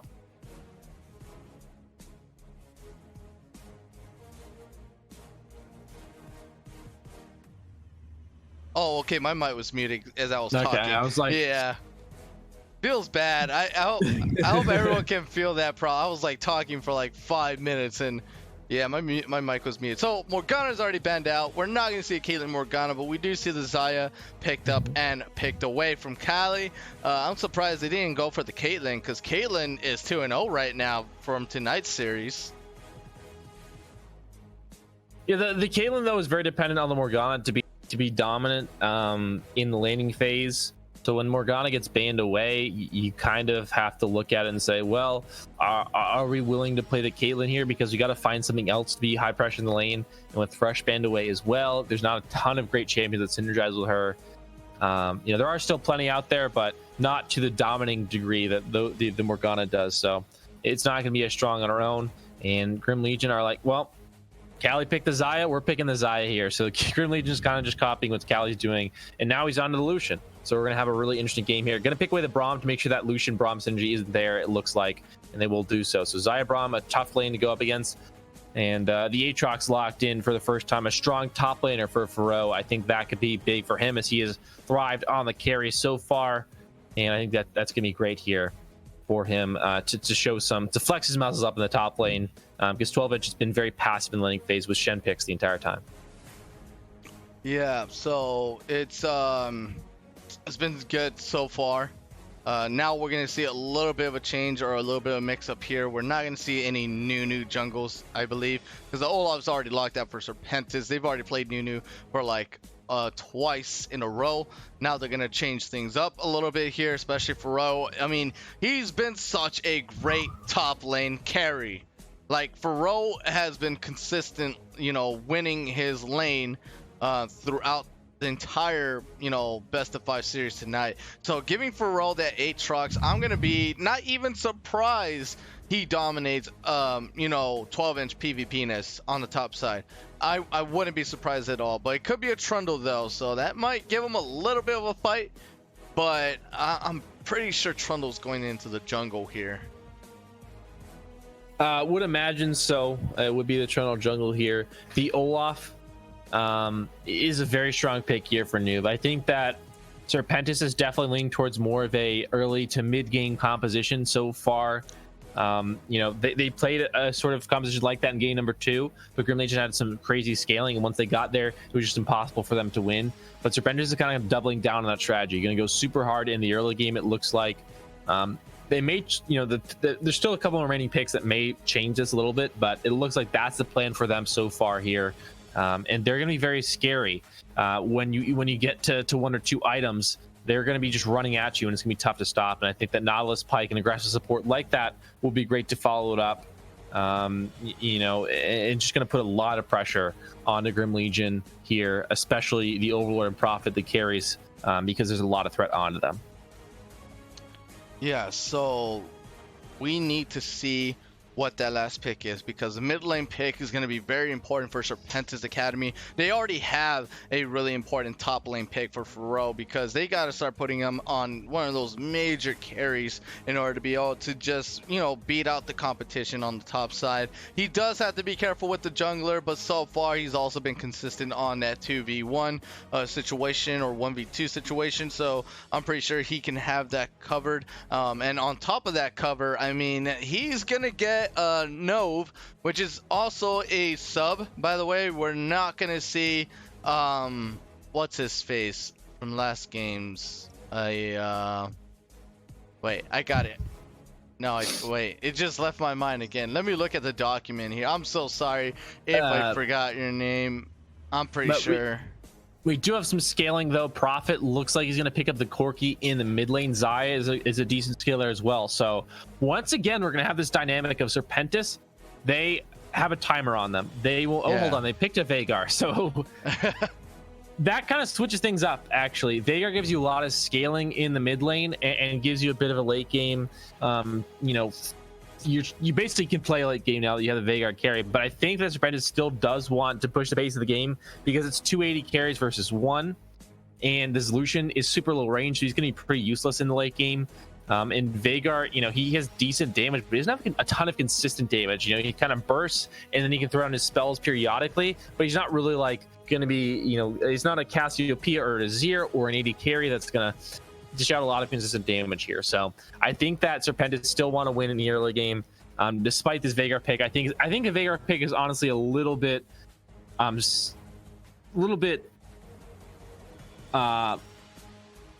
working against them a tiny bit here, because they're kind of clashing strategies. I think going back to a pick like Karma could be good, just something high pressure in the mid lane.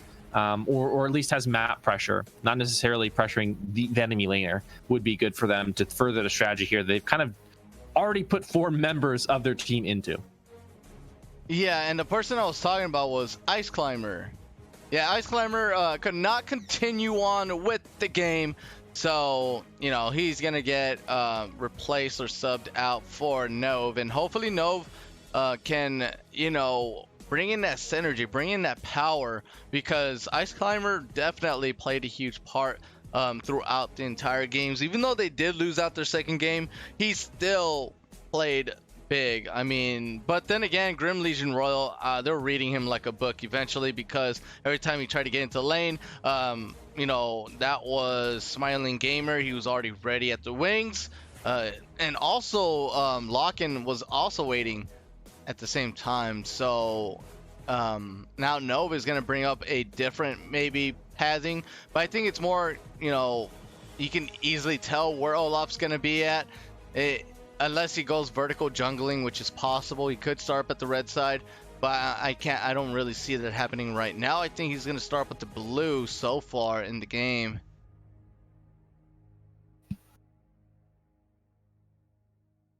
Double TP for Serpentis, just a single TP for Grim Legion. So for the first time, we're going to have a very low map pressure sort of game here, where neither side has a ton of globals. Corki obviously has the package. That is, you know, something you can do, but that only happens, you know, once in a while. It's not going to be up all the time. So there's not going to be a ton of map pressure, I think, in the mid game, or at least as much as we've had in the previous games. There will still be some with the package and the 3 TPs we have, but comparatively to what we've seen so far, not going to be as much. But now 12-inch has a little bit of a chance to show that he can play a little bit more of a carry. Trundle's still a more tanky bruisery champion, but I assume now that's being played in the top lane, he will start to build a bit more damage here. I'm not sure exactly what the build will be, but I assume a Tiamat item, most likely the Ravenous Hydra, and then maybe, you know, some other damage items to fill it out here. And he'll try and go and play into that 1v1 against the Aatrox and try and win that side lane matchup. Yeah, so with that, we're going to go into a delay ourselves or into an intermission. Don't go anywhere, as we're going to get into game number 3 for the round 1 playoffs between Grim Legion Royal and Serpentis Academy. Don't go anywhere.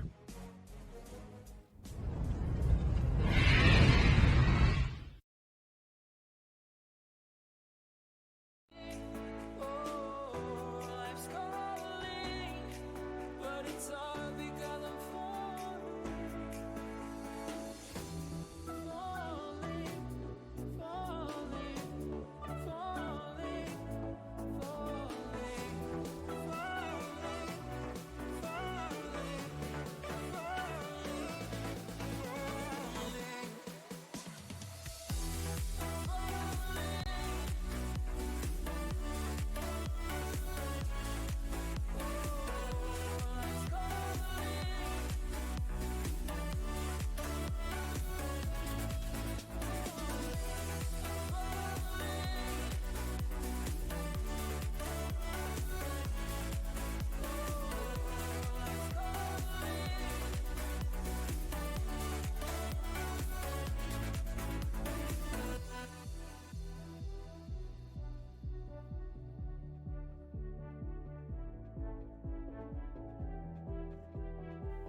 Hello and welcome back, audience and summoners and ladies and gentlemen. We are here, game number 3 between Grim Legion Royal and Serpentis. As you see, who's saying that? Is that Pike saying that? Saying a little Oprah Winfrey reference with snakes? What is that?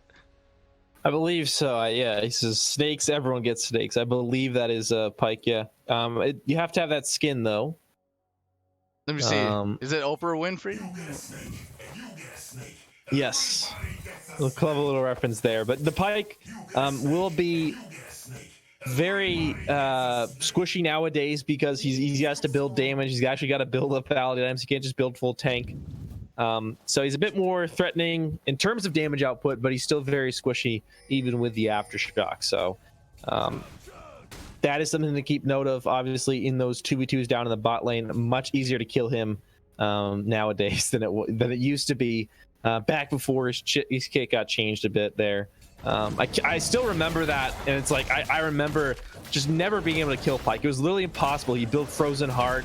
He'd build, MR items like Spirit Visage, and it was just impossible to take him down. But nowadays, it's actually you can kill him.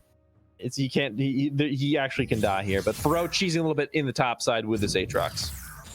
Yep, getting the first 3 Darken Blade procs for damage. I mean, that wouldn't be Faro if he didn't do that, because he's just been so dominant in the top side, and he's going to continue to show that dominance. As you can see, PvPness couldn't even fight back there. He couldn't even throw down the Chomp at all because, he has to get close enough. He doesn't have the ability, doesn't have the mobility just yet to get near enough for the Chomp. And even if he does, I mean, Pharrell is just going to fire back. He is a Blade Master Demon, TFT reference there.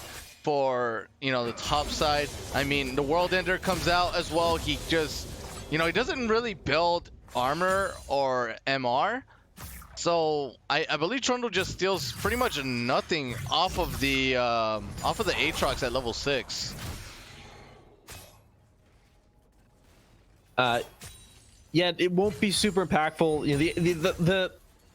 The ultimate for the Trundle is big, but it's not as big as it could be in some games. There's not a big tank. There's no aftershocks here except for the Pike. But ulting game isn't really that effective, so it's not going to be a big Trundle ulti this game around. No Sejuani, but still going to be very impactful, I think, in the 1v1 in the side lane to see how that goes down, see how that matchup works out. But yeah, just kind of farming up so far. Nothing crazy at the moment. Jungler's poking around a bit, but nothing big happening right now. He might have a fight over the scuttle though. Yep, seems like just a little fight. Looks like Nova's just gonna give that up. Didn't want to have any beef with the J4, but there's been so much beef on the top side. I mean, Hell's Gamer, he's gonna be really passive here. I'm pretty sure Prophet isn't. As soon as he gets his chance to just Valkyrie in and do the full burst on him, I'm pretty sure he will.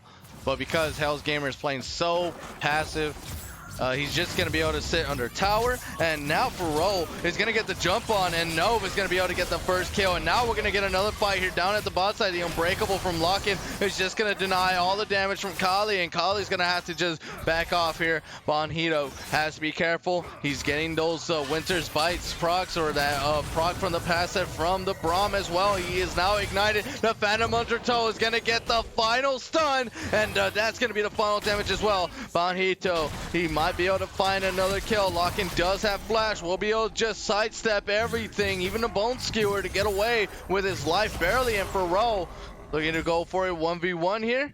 Darken Blade's on cooldown, so I don't think he's going to be able to get to re-engage that very much soon. Well done by the bot lane there. Kali and Bonhito come up with a big 2v2 kill now. Getting advantage in the bot lane have been the key so far this series. The winning bot lane has been the winning team. Obviously, a lot more going on in the game than that, but the bot lane pressure cannot be understated. The AD carry has been so important in the team fights throughout the game here. So a winning bot lane going to be certainly a nice indicator of who is ahead in this game. We have a Moundrake spawning first here, so if they can continue to win bot lane, the bot side priority be welcome, but we got a gank coming in. Yep, the gank is coming in, and I don't think it's even needed because the Blade Caller might be able to get the secure, but Lock-in will go down. Kali, he's gonna fight back, but he has the support from Nov. Nov is gonna be right here, and Kali still has the flash, but he's just gonna get a triple kill right off the bat in the game. What is up with Red side right now? And it's just so leaning in favor for any of these teams. It's a big two. Like, you come back with an item advantage here. The Overlord's like, all right, we can take this fight, call the jungler down. We can win this here because we actually were able to back. The enemy team wasn't, but Olaf comes in. Great play by the bottom lane, Kali and Bonhito once again able to outplay their opponents. Overlord and Lachlan started off good, but couldn't finish it in the end.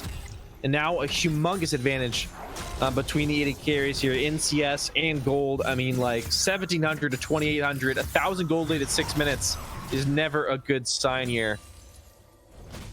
Did Faro and 12-inch just trade shoes or something? Because Faro is just almost might go down here. Seems like 12-inch, he's not pulling the trigger on that ultimate just yet. Might be able to, as the World Ender is going to get pocked up, and I'm still surprised, but the ultimate will go down. He's getting that leech from the health, and no is here at the top, but it seems like he's just going to get on top of that, and Smiling Gamer will be able to pick up the kill. And yep, Faro losing out the, I mean, he would have lost out that 1v1, I believe, right? I believe so. I probably would have lost out on the 1v1, but doesn't matter when the junglers come in.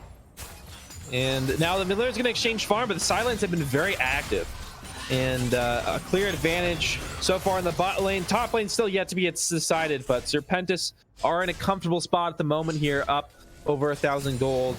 So they're happy about this one here, but you do have to worry about the Corki getting farmed up here. But same thing with the Veigar. So it's kind of going to be interesting to see how these mid laners interact later on in the game.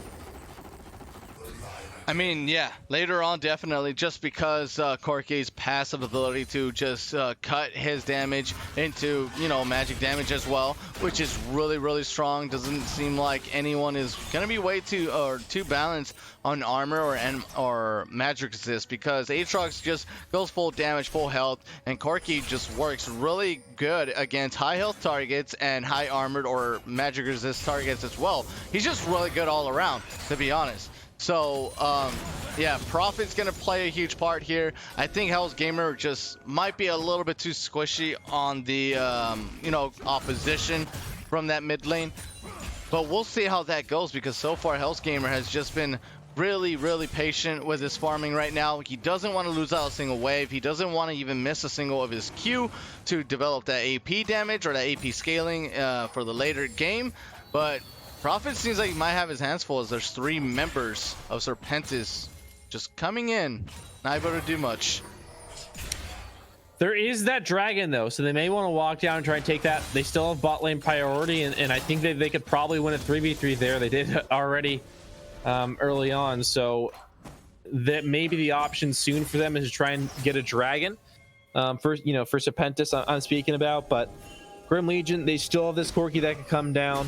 Maybe make something happen here. The Jarvan as well is pretty scary, but I think that picking up the Mount Dragon would be really, really good here for Serpentis. Continue to get the acceleration on the pace of the game.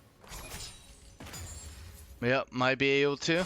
Mountain Drake is still available. Doesn't seem like it's actually on anyone's minds in both sides of the teams here. And Faro, just this time, he's the one fighting for his life right now, as PvPnez is just able to outduel Faro in this game. And I'm really happy for that. I mean, putting 12-inch on the Shen for the past 2 games may have hindered his actual true skills, but who knows? I mean, every top lane is probably a slave to the team.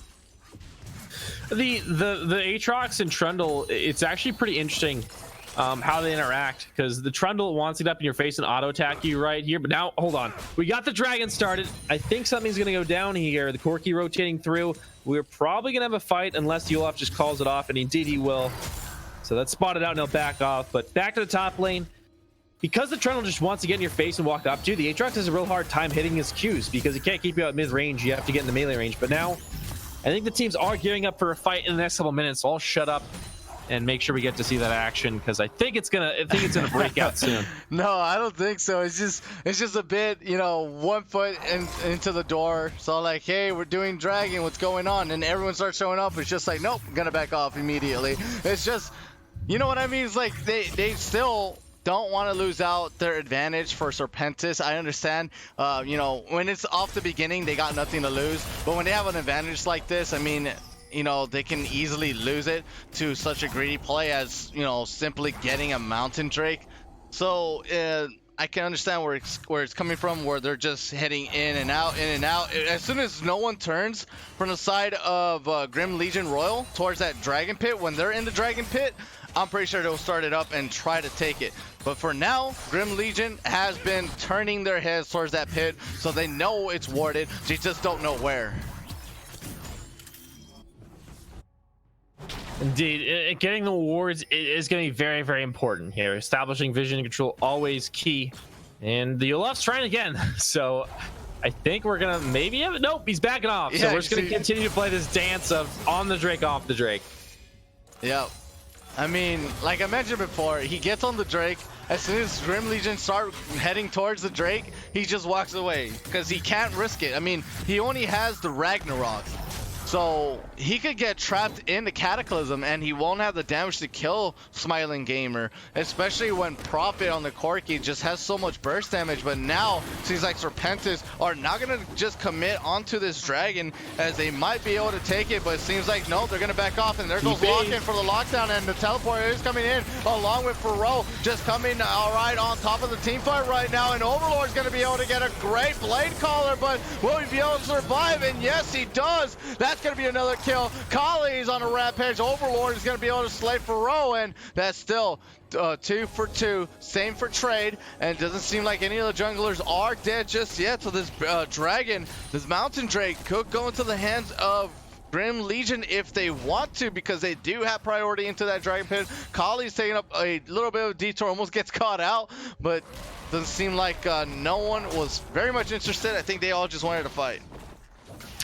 And in the end, it's sort of a draw. You get a 2 kills for both, for either side there, and neither team really has the strength to take a dragon, to pressure a turret or anything, so that we just kind of get a wash. TP's traded, summoner spells traded, and kills traded, and we're just back to where we were a couple minutes ago here. Which it's hard to say who really comes out on top after the end of that play. I think, again, Grim Legion want to play a bit of a longer game, so it's good for them, but Serpentis, getting more kills onto your Lucian isn't bad at all. He's at 4 kills now with a Blade of the Ruined King completed. He's very, very scary, and the next fight may not be an even one with him this strong.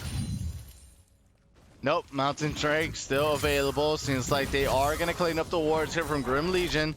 They also want to be able to quickly secure a dragon without any of that fuzz, but if Smiling Gamer rotates to his blue camp, it's gonna be gone before he gets there, because he is doing the Raptor camp at the moment here, while Nove is just stealing away that blue buff, which is gonna be very sad ending here for Smiling Gamer.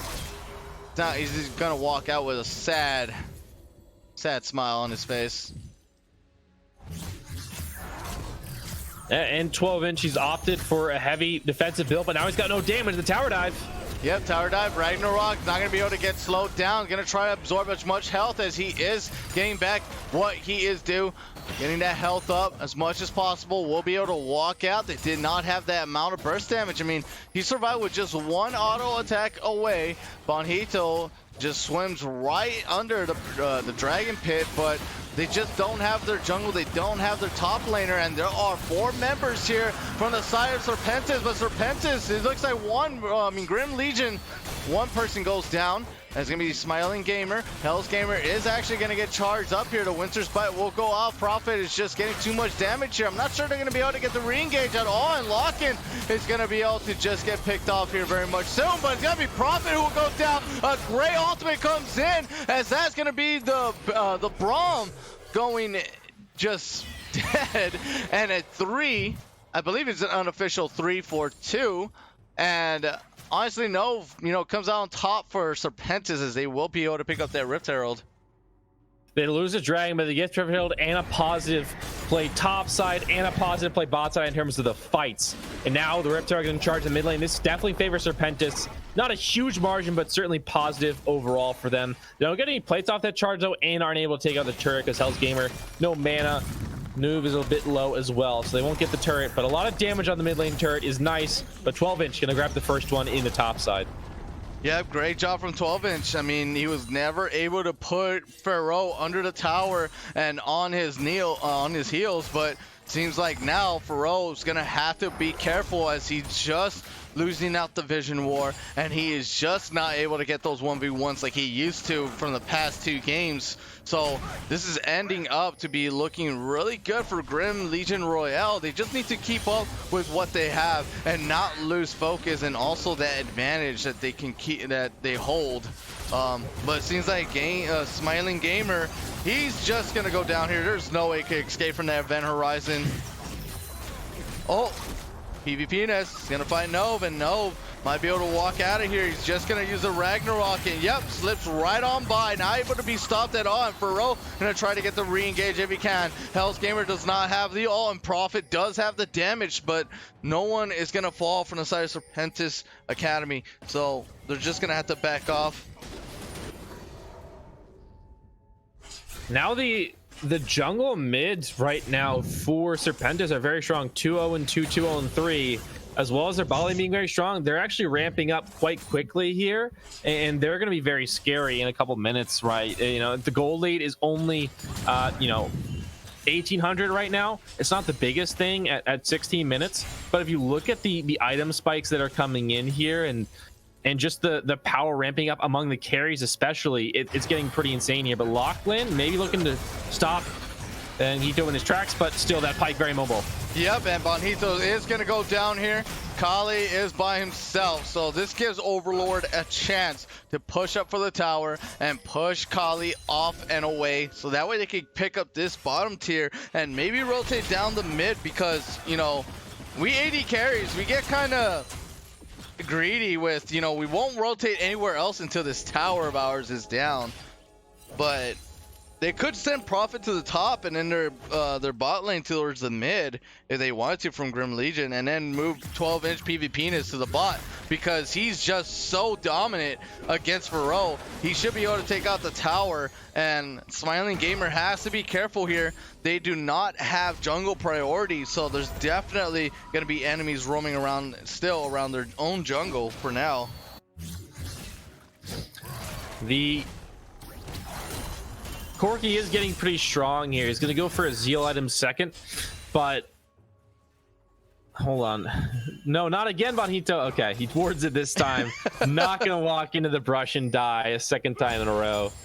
But now we're waiting on some neutral objectives right now. The game is kind of in a weird state where there is still some pressure on the map in the bot lane. Those turrets can be taken, but the rest of the map is kind of stagnant, with the mid laners just kind of pushing waves back and forth. The bot laners are fighting a bit, but no one's really able to get a big, an upper hand here. So we're kind of just waiting for this next dragon, which is going to be another mountain in about 40 seconds. I like how you're patiently waiting for Bonito to just mess up. Like, it could have happened the same. Oh, wow. Okay. All right, Veigar, you're small with a lot of power. You pack a punch. Okay, we get it. That's the skill button right there. Yeah, Syndra has a skill button. Veigar has a skill button, and he just pressed it and outplayed the absolute crap out of 12-inch right there. But it just shows how the Veigar is starting to ramp up and become very, very scary. Right. Good amount of damage. Kali has to be careful. Great dash, and oh, that teleport cannot be canceled. Sorry, has to be committed. So now there's going to be a potential tower dive. A great glacial fissure here from Lock-in, but it's not going to be able to get the win here at all. I mean, we'll go down to the death from above, but I think it's called below, to be honest, right? Death from below. It's so weird. It says death from below, but he comes from on top. I think they should do an animation where he was like in the ground and he swims up and hops over you or something. But yeah. Bonito gonna find the pole. It just looks like it's coming from the top, but nope. Seems like not gonna be enough damage there. Feroz here to defend his low health companions. But the dragon is going to be taken up here, and it seems like Serpentis Academy are back onto that high horse, and they might be able to push up 4 more objectives, or even that, a close enough win for this game number 3. I think it's a little early to talk about winning the game here, but for sure it's looking good. Yeah, it's looking good. It might happen. I mean, Brett's side has been so dominant throughout the entire day so far. Yeah, it's weird. You know, you thought that was because of the Caitlyn Morgana, but now, you know, not in the game here, and Faro gonna have to flash out. The Overlord's bot lane, though, this means that mid lane gonna drop most likely because of that outnumber on the rotation here. So you're just gonna trade turrets, it looks like.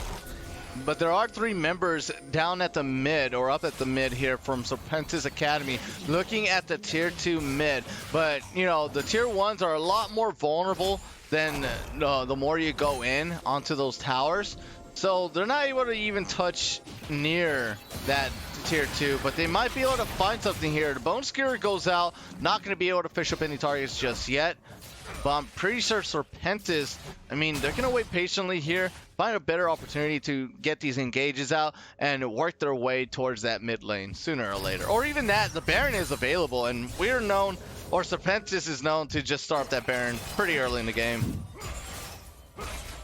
They have been very, very aggressive with their Baron calls for sure, which with a new jungler, that communication can be a little off sometimes. So maybe, you know, Nuve will mess up, and that'll be a way to disrupt this ever-growing Veigar here.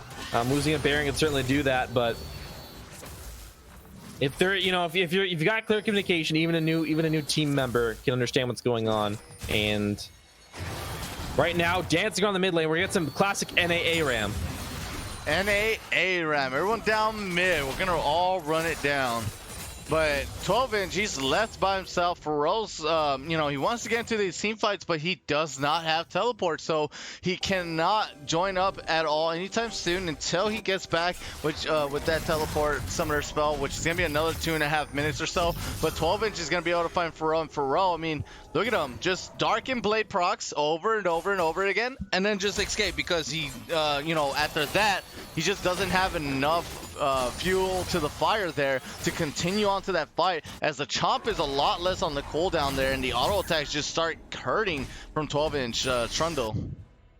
He's gone for the Thornmail to inflict that grievous wounds onto Faro, because he's actually gone for Death Dance early on, which I think is a little bit of a mistake. He probably should have gone for the Black Cleaver first to shred that armor, as well as, you know, Death Dance item effectiveness is just downgraded because of the grievous wounds that have already been purchased here for 12-inch. So that matchup is getting you know, tricky for the Aatrox because of that itemization for the Trundle. And now just picked up that finished team mat item.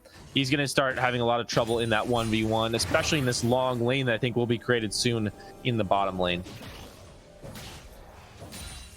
Yep, and now seems like still the waves has gone a bit slower, but this is because, you know, everyone on the side of Serpentis is just playing around the Veigar. They want him to keep scaling. They want him to get stronger, and you know, one shot with that primordial blast.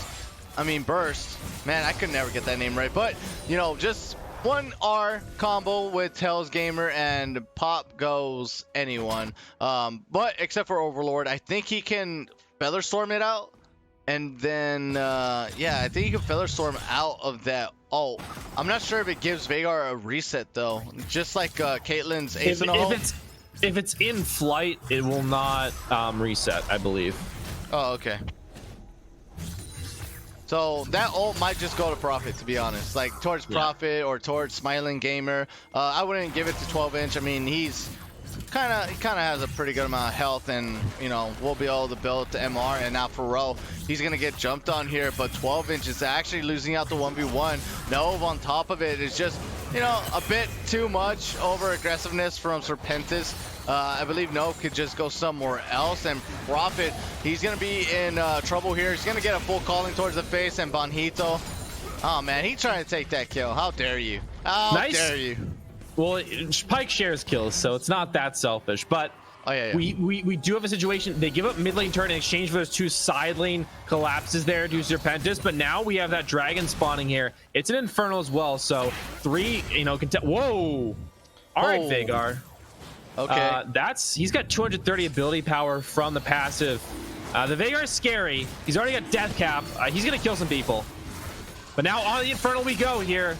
Yep, everyone is on the side, just around the corner over the wall, and Hell's Gamer, he just walks up, and Smiling Gamer forced to flash out. Does not want to get hit by the Veigar R. Yep, so it's very scary there. I mean, Veigar is just coming a lot stronger and stronger.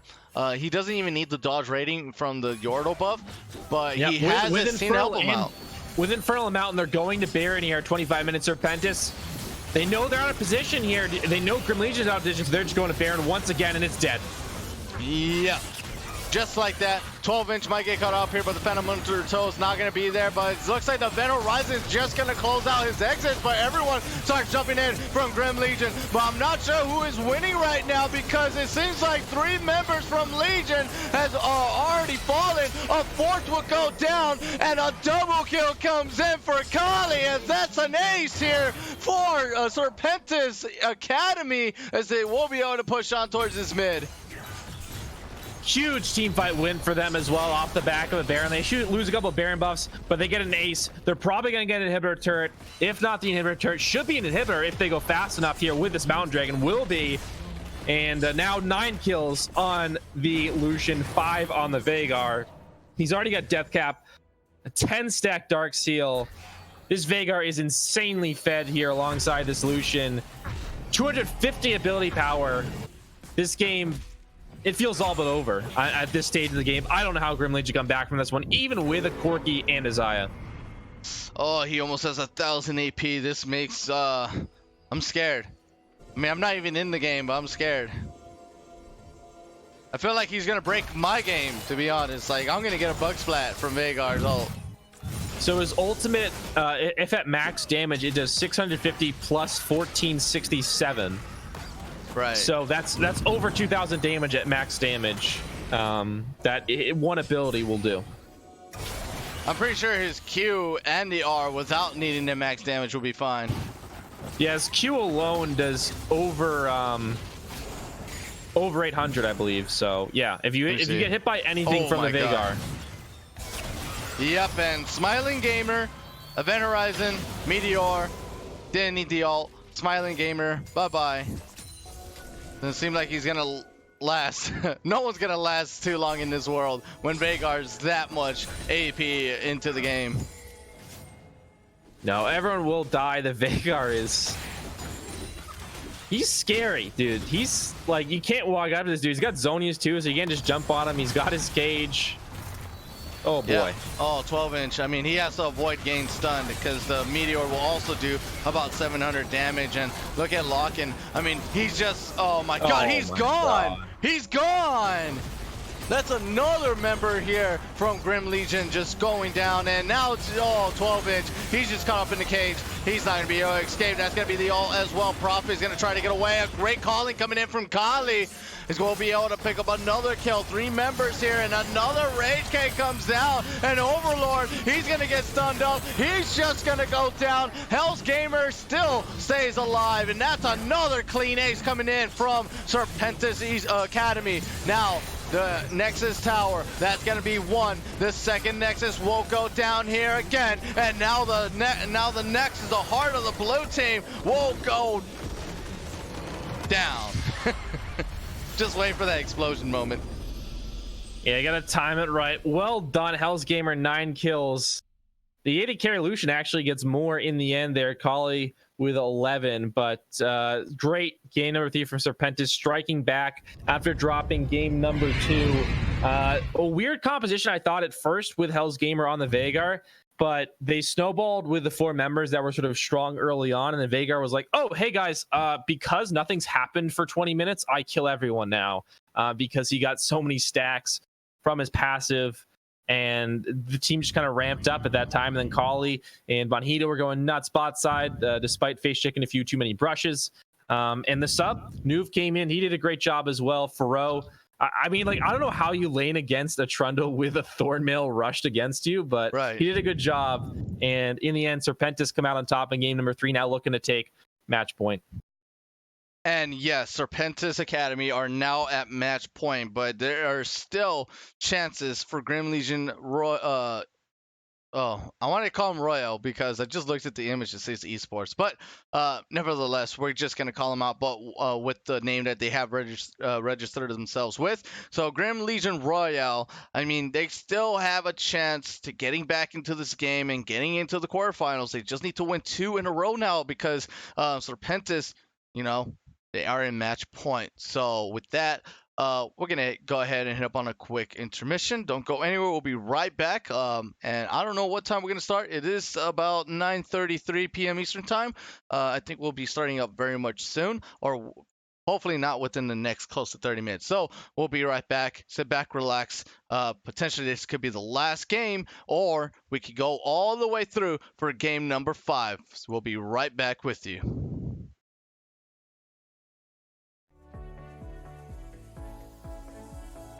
Started to fall, and where were you? How could I know you were falling too? Grabbing the wind, cutting my skin, but it's hard because I'm falling. Tell me why I'm falling. Oh, life's calling, but it's hard because I'm falling.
like a captive. I'm on to you. Used to pay to my life, standing on rainbows, playing it cool. I haven't felt this in ages, and I know my patience. So won't you please stay a bit longer? You're making me stronger, making me stronger. Stay a bit longer. You're making me stronger, making me stronger.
And we are live. I should have unmuted this earlier so I can have everyone here. You just do what you just did. But we can rewind it back. Go for it. No, you didn't do that. You didn't. Yeah, there you go. All right, that's the way we start the game. So, Serpentis Academy, game point, overall performance. What do we give them so far? I mean, 10 out of 10, right? Very nice. Very nice. Wait. No, you're lying. If it was 10 out of 10, it would be 2-0. I know, I was making a joke, but they're doing pretty well so far. But for real, getting into this game, obviously match point here for Serpentis Academy here. They're trying to close this one out. They've got their actual jungler back from the emergency room. So that's nice. Generally playing your starting jungler is good, as well as the fact that, hey, he hasn't died yet and he's able to play League of Legends. So that's a good sign. Apparently it wasn't that serious here. And he's back, and we're going to get a game with the full roster. So pretty excited for that here. And looks like Morgana got banned away again. So no Caitlyn Morgana. We'll see if the red side winner holds true. Axera, you know, you have my love from here, MightyRai. As hope you're feeling okay and good to play. Wait, what just someone happened? left. We're gonna have a quick remake. I think someone DC'd because of client bugs. Sometimes we have client bugs where people can't pick champions or can't ban champions or whatever, and it times out and it kicks them, or sometimes it just they disconnect for whatever reason. So we'll get back into lobby in a moment here, but yeah, Serpentis on match point. They've got their jungler back. This looks to be the game for them to break the trend, stop the red side winning here, take this on blue side, end the series in game number 4. I think that getting rid of the Caitlyn Morgana is definitely the way to go here. I think that Serpentis has had, the upper hand in the bot lane for the most part in this series. The Overlord and Lachlan have done a good job, but they have not been able to keep up in CS consistently with Kali and Bonhito. I think that has been a strong point for Serpentis. So continuing to get them picks, I think, especially early game pressure picks. I think that is what they've done, focused on laning phase. I think that's what you want to go for the bot lane here. And so just get rid of the Caitlyn Morgana. All right, we're going to pick Zyra Khan, or we're going to pick Lucian Pike or something aggressive and get the ball rolling early on here. And maybe even go back to the Veigar. We'll see, because that was a pretty nutty pick last game. Yeah, and we're looking at the lobby right now. We are getting those ready checks back in. So sooner or later, we're going to get back into the game here. Thank you for that follow, Opaivar. Opaivar.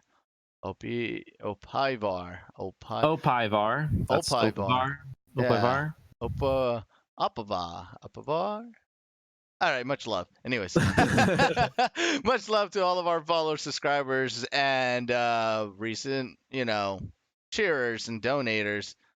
Oh, okay, got it. All right, I checked that. Opaivar. Put a space, damn it. No, it's Opaivar. I know, that's what I'm saying, but his name doesn't have a space. We're killing time, but we're back into the champ select here, so should be getting going. As we're getting in the same bands once again here, and I don't think we're going to see Kai'Sa the entire series. It looks like they're going to continue to ban that.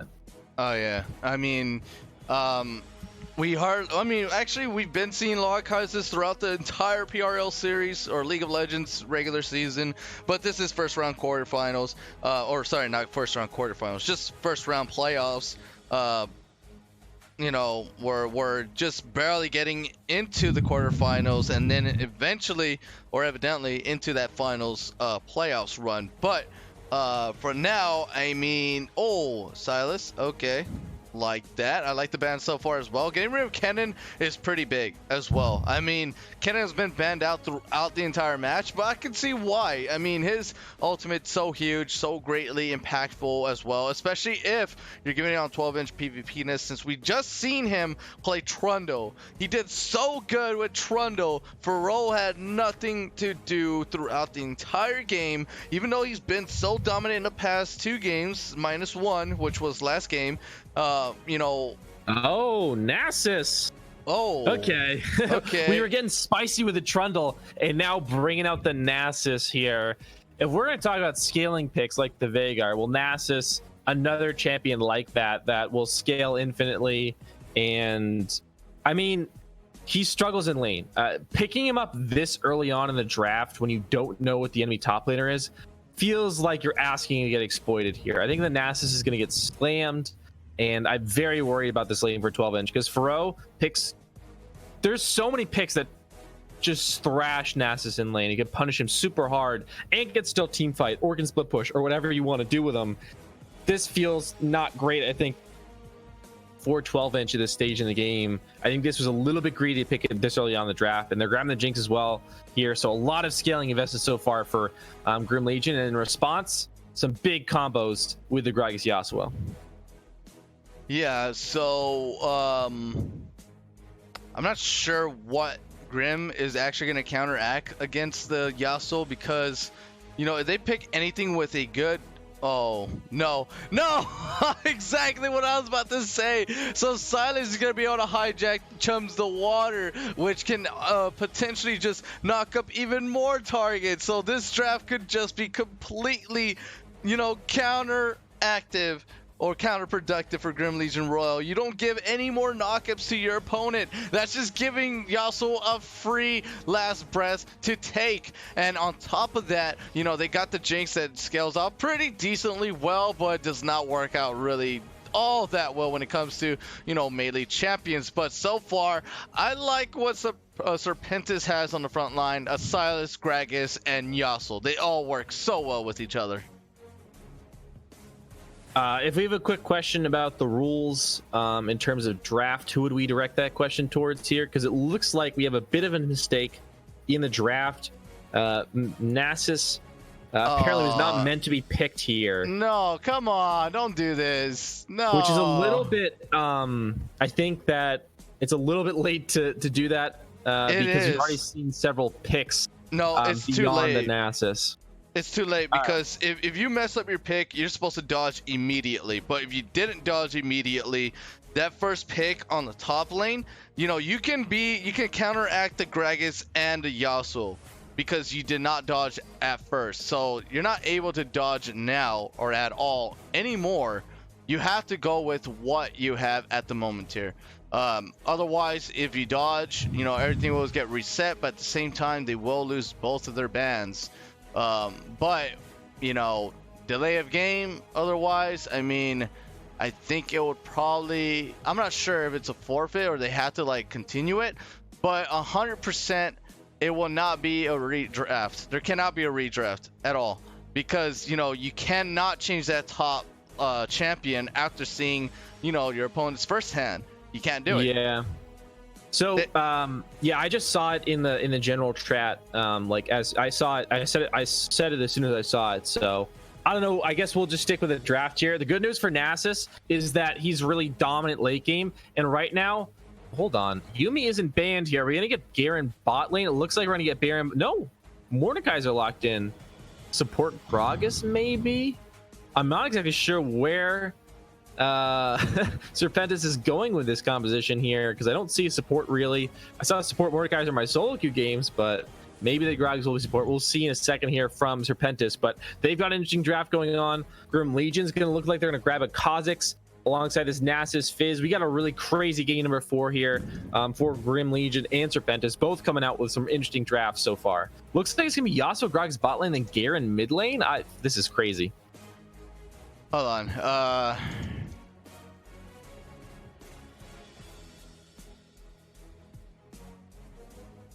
I think so. I think that's what it'll be here. Yasuo, Gragas bot lane, Garen mid lane. We're going to get everyone else in pretty normal spots here. The Silas and Mordekaiser are going to be in the top side there. The Silas in the jungle. And then, yeah, the Nasus into the Mordekaiser. Doesn't feel good, but I feel like you have a very clear outscaling in that matchup. Mordekaiser at a certain point just will not be able to kill the Nasus. There just will not be enough damage from the Mordekaiser to kill him. So if you get to that mark late in the game, the Nasus will just kind of kill him, even with the Death Realm. And the Nasus can be delayed, but he cannot be stopped at a certain point in the game.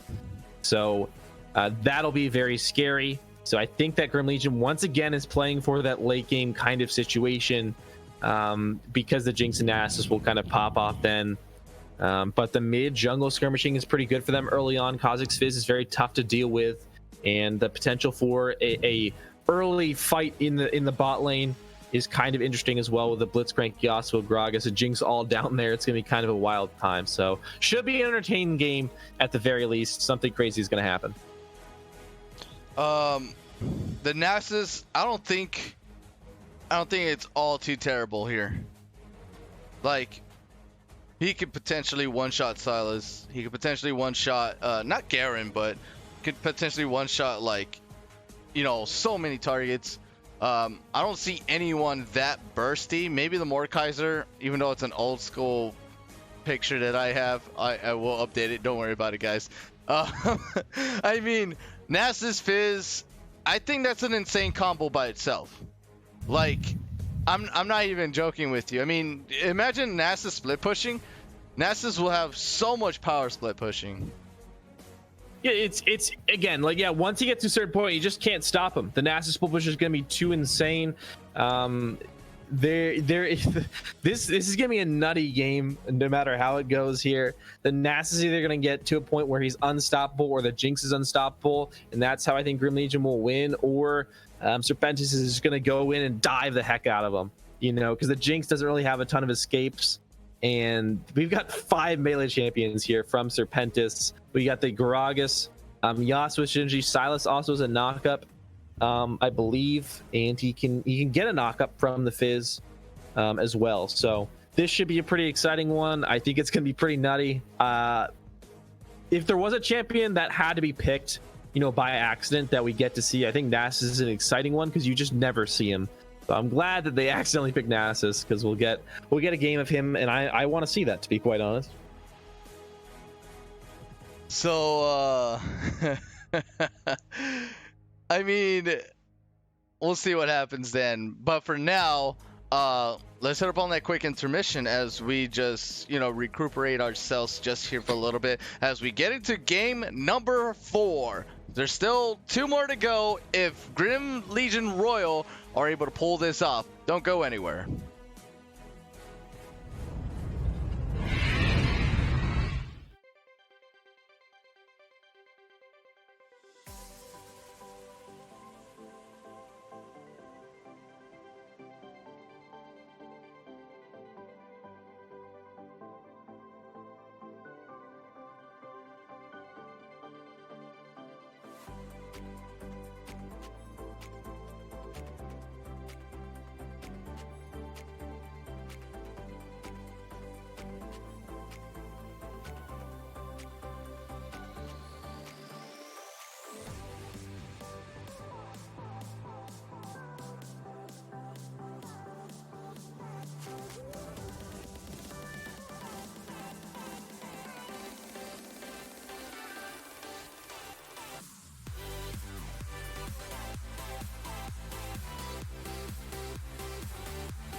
Hello and welcome back. Seems like we had a disconnect off the beginning there, so we did not go live right away. Oh, actually we just went live right in a nice juicy spot.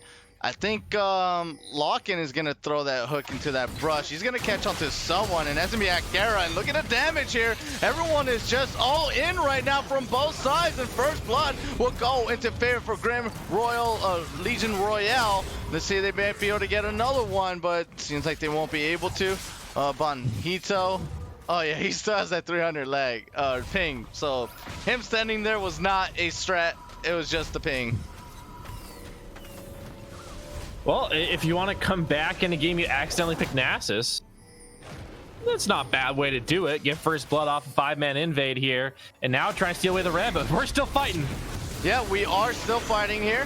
Flashes are going down. That's a good silence onto Smiling Gamer, but he is actually going to go down. He had already used this flash. A great Tempest Tornado there, and Overlord will go down. Bonhito, I mean, he's going to go down here. Wow, still in favor for Serpentis right at the moment here.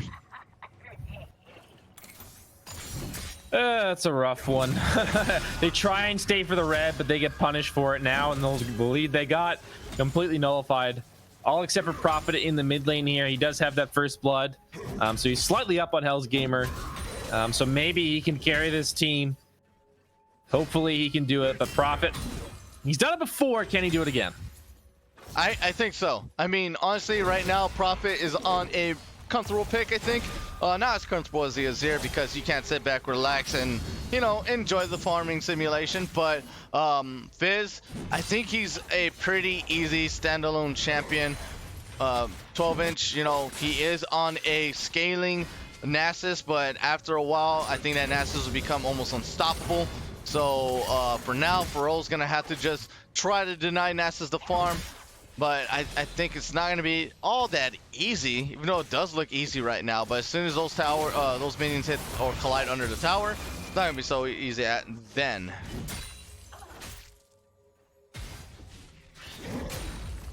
Yeah, so Pharrell already getting 12-inch very, very low here.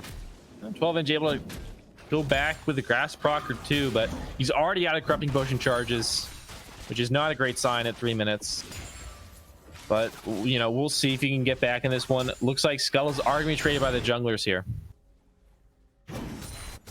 Yeah, so I think Smiling Gamer has to be careful now. But good thing he does have Lock-In. That's really good. Just trying to keep Bonhito just away. But Akdera going onto the top side. Sorry about that. I like stuttered a little bit. 12-inch might be in trouble here. He does get slowed out. Akdera is going to hit him once with the red buff. This could be a dive, but the camera does not love what's going on around the top side. Smiling Gamer might be able to pick up the kill here. Prophet's going to get taken out, but good thing he's not the first blood target there. So still trade out 1-for-1. Everything's still good here. A good trade overall in the mid lane there. Great dodge by 12-inch to get away from that gank, and well played all around here. Predator boots picked up now for the Garen. He's going to be running all around. Already got 2 kills and looking to get some more. Yeah, it's going to be a speedy boy so far. But as much as I can't stop bragging about this, I mean, now I think 12-inch has a pretty good and stable top lane. As for the rest of the lane here, I mean, it's just been fights over and over. 5 kills within under 5 minutes, so there's been a kill for every maybe 25, 30 seconds, somewhere around that ballpark. But right now, you know, I think this is going to lead up to how strong Prophet and 12-inch get. And the bot lane, I think it's not going to be a snooze fest, but definitely not going to be as aggressive as we all probably think. And was that a fail on Akdera? He fell jumping over the wall. Was that what I just saw? Well, he's still coming back around, so it looks like he wants to make that gank happen. Yes, Flash build for 12-inch. Yep, but oh, that was a nice flash. Before that, Death Grip brought him back in. Was able to flash away. Did not wait until not wait for it to come back. And Prophet and 12-inch, I mean, here supporting each other. That's what teammates do. I wish it was like that in my solo queue. I would have been flamed already. You're But- trash, man. And now, yank bot lane. Oh, that's a great chompers and a full combination, but Smiling Gamer, he jumped in a little bit too early there, and 12-inch, I think he needs a lot more help here. He's been getting ganked 24/7. Xgaro is just, you know, sitting down with a campfire and some s'mores somewhere around the jungle there on the top side, but yeah, I mean, they just had to help out the top side and the mid lane here. Let's ignore the bot lane for now, because look at this damage here. Overlord might go down, as that's gonna be Kali with the flash. Does have the Tempest Tornado, will be able to land it right under the tower. Not sure if Overlord should have just backed away completely, and this dragon has already been started up for a while now. I think Smiling Gamer should be able to take it down here very much soon. It's just a Cloud Drake though, not much of a priority take. He got very, very low. He's gonna go in and steal the Krugs as well. He is going hard here into the enemy jungle, very, very low. But 12-inch, yeah, he's down 20 CS in the top lane, getting camped a little bit. You know, it was a short camping trip, but he did certainly make his life very difficult. Xgara coming back, and already I think 12-inch isn't a fan. But the Yasuo off to a good start here, and level 6 hasn't even come in yet. Here comes Xgara. Yep, but not going to be able to find his way in onto that kill. You know, he was pretty low on health from Smiling Gamer. I mean, he's just been all over the map besides top. But, you know, he should visit top lane sometime, you know, at least once. Or I believe he did at least once, but I believe he's just going to get that level 6 pronto. That's why he went in, took the big risk, and, you know, took a huge XP boost off of stealing the Krugs, especially since I believe the Krugs give out the most experience in... They do, yes. Yeah, okay, they do. I was doubting myself just a little bit there. Is why... Don't doubt yourself. Yeah. I'll try not to. Believe in yourself, and you can achieve anything. I'll try, Cohen. Oh, good uppercut and a Good hook. hook. Yep, Bonito does not have flash, and oh, he's just gonna be shark food. Bonito's gonna get eaten up there. Prophet, easy 1 kill. I don't think you want to do that to a Fizz though. Don't give him any kills at all, especially that one's that easy too. But Hell's Gamer, I mean, wants to go in. Oh, that's a great dodge of damage there. Avoids being silenced, able to get the Trickster and, you know, beat off of the minions under his tower. The Fizz is a problem for sure. The Fizz, because it's an all melee team, his ult can be super impactful in either zoning people or just knocking them all up. You know, if someone gets hit by Fizz ult, they have to leave. They have to flash out. Otherwise, everyone else is in jeopardy of getting knocked up, because they're also committed to one place in the team fight. As well as Jinx is going to be huge. If she is able to stay safe in these team fights, the rockets, the AoE is going to be so difficult to deal with. So that's the downside of having an all melee team, is just that AoE damage. And now Prophet going in.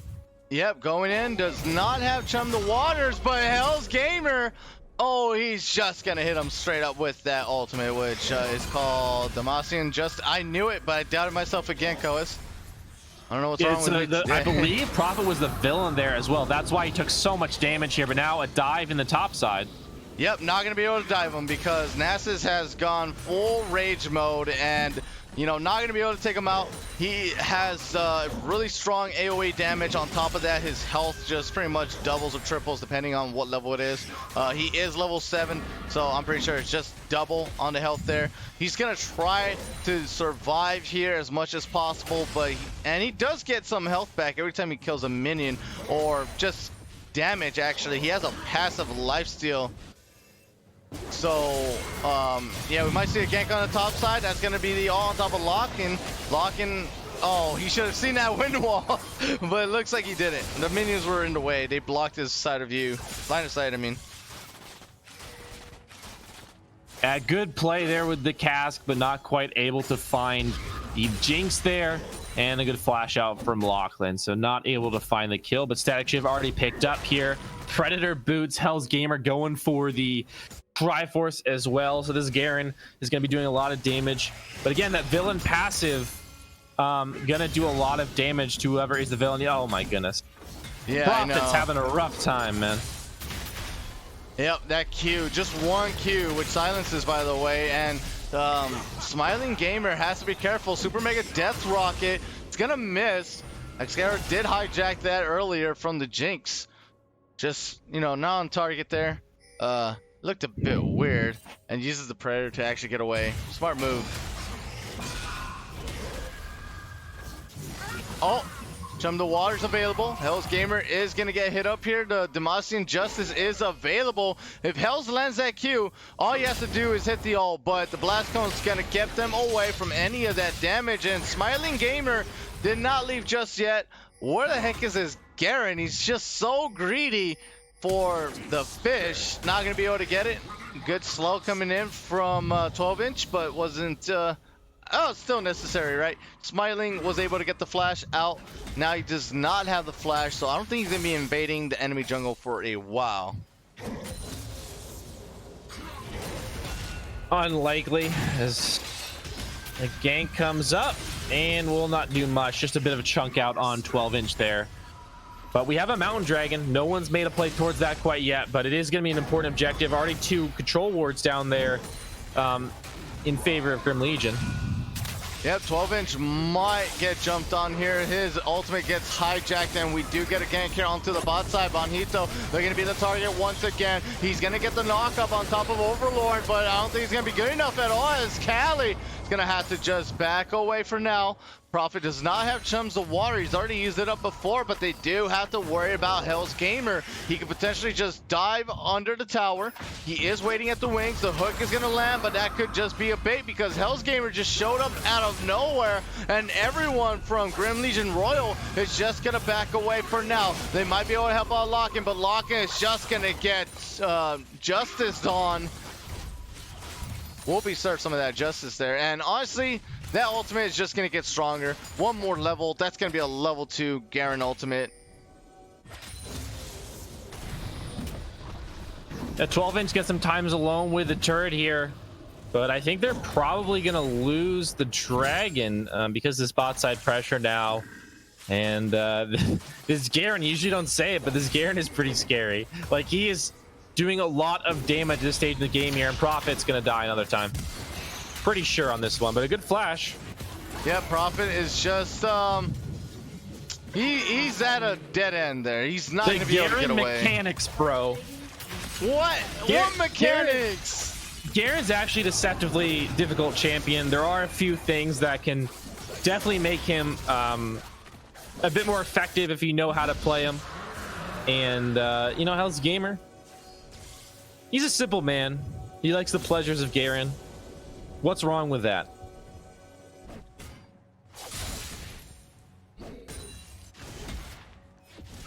So Faro here, he's up 20 CS in the top lane, and 12-inch has rushed a Spirit Visage here. He doesn't have the Sheen yet. I assume we'll be picking an item, a Sheen item up eventually. I assume we'll get Triforce here. That would be the most logical. But because he's gone for Spirit Visage, he's gotten, you know, spent a lot of money on MR. And he has no armor at this stage in the game. So as soon as the Yasuo Garen come up here, he's going to suffer quite a bit to do their damage. If he ever does see them, he may just stay in the side lane the entire game. Who knows? He might, but I mean, I think this Garen's just gonna be a lot of trouble. So it's not even a might. I'm pretty sure he is. Rift Arrow does get taken up, but that's not objective-wise. They're not lacking objectives. They're lacking the will to kill this Garen. He has to be taken out, and it's gonna be really hard because he does have the Triforce. He has tier 2 boots as well. He's a pretty fast Demacian man, I guess. I don't know. Like, he's just super fast. He's able to get in there, get the Q out, and spin to win, and then just ult away. I mean, that's all he's gonna be able to do. Too much there. Oh, 12-inch. He might actually go down here. One more Q and auto, but not gonna be able to get it. No, potion is running. I'm pretty sure he. Oh, he was baiting it out. He had the ult. Oh man. I'm pretty sure that was a bait. Yeah, a little bit, a little bit of a bait there. Nicely timed, did get the kill, and now probably gonna grab the turret here in the mid lane. Prophet. What? Oh, What mechanics are we talking about there? hey, well, if he's not that hard, man. Hell's Gamer's clapping everyone. Why don't you should go play Garen in solo queue. Play Garen bot lane with Yumi. Broken. Oh my gosh, look at that damage. Oh, the hijack gets the ult, but I don't think that ult does, oh, okay, never mind. Gives him stealth, gives him movement speed. He was able to walk out of there, and 12-inch had no idea or no single clue which side he walked away through. I guess he wasn't predicting Xera to just walk under tower. I would like everyone for the record. Hold on, play bot line. Yeah, Overlord gonna get taken out here. Lock-in is just might get locked out here. He could try to land a hook shot. Yeah. No, not able to at all. Everyone's just running away right now. Grim Legion Royal not looking so good, and Prophet might get the kill here on top of Benito. He will be able to, but what about Kali though? Kali's still alive and healthy, and Faro looking to get 1v1 here very much soon. 12-inch misses up with the flash there. Yeah, that oh my god, the rocket! I had no idea what that was. It looked like the flaming goose emote that we have. Oh my gosh, that was insane. He walked into the rocket, man. He walked into the rocket. That's the worst feeling in the world. Jinx gonna pick up her first kill out of the game here. Grim Legion, I mean, I hope they're having fun at least, because this is a fun game to watch for me. I don't know if it's fun to play for them, but I'm certainly enjoying watching it here. And I just want everyone to note that I did say Garen was a hard champion. I stand by that. Risty would be proud of me. I feel like Garen is the full NA champion. You just run at your enemy until they're dead or you're dead. You know what I mean? Right. Oh. You're silenced. You can't jump out. You can't get away. I don't think you can even flash if you're silenced.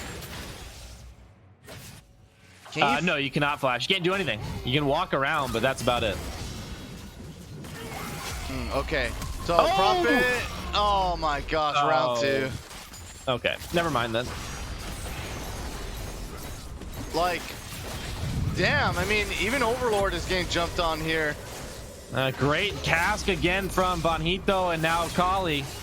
Yep, good Coming knock up in. here. Lachlan is gonna get just out and gone.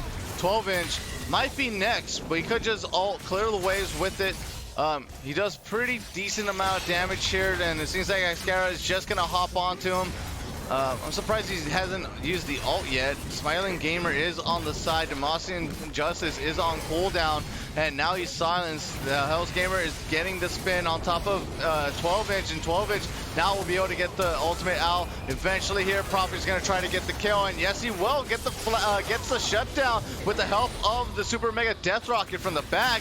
Overlord is now going to try to escort 12-inch, but 12-inch, I mean, there's no one going to be able to just get him out for now. Lachlan is here to help out as much as possible as well. The knocker's going to be there. The last breath will be able to not get the kill onto Overlord, but get him so low enough for Benito to potentially get the kill, but no, won't be able to fall. Great hook shot on top of Faro. Faro will not go down as well. Benito will eventually pick up the kill on top of Overlord. The mid inhibitor will go down. That's the Q range from 12-inch as well, and this fight has yet to be over now. Smiling Gamer stuck on the 1v1 against Faro, and Faro is going to be so dominant here. Bonito will eventually go down. Kali's going to be the target. He gets ignited. He is also dotted up, and Prophet going to try to kill onto Axkara, and Axkara is crazy. He barely has mana, but enough to get the kill, and won't be able to.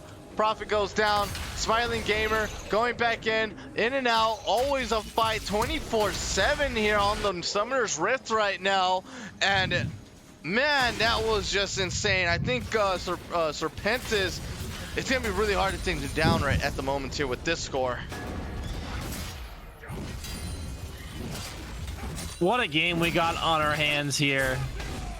Lachlan finds the hook here, but Hell's Gamer is just going to walk it out. As Fro taking a bit of damage from the turret here, but the goal leads, basically 12k at this stage in the game here. It should be pretty unlosable. But Fro might die. Prophet, he's hungry. He's down 4 levels, but he's hungry. Yeah, Fro, I'm pretty sure he's gonna go down here. He could get the shield, but yeah, I mean, Prophet's passive abilities with Fizz, I mean, reduces your healing, and that Scarab's finally gonna get shut down here. Hell's Gamer has to be careful. He could get jumped on, but he has so much confidence, especially since he is 9-2 and 3 as Garen. Has a lot of that damage, so he could obliterate anyone but 12-inch. I believe so.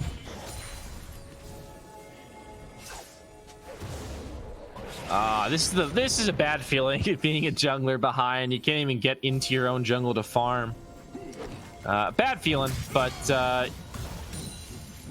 you do have the Jinx and the Nasus. Like, they do scale, and it's really hard to end the game because they are 5 melee champions, so they kind of have to have Baron and push the minions in. But with Jinx, you got a lot of wave clear, so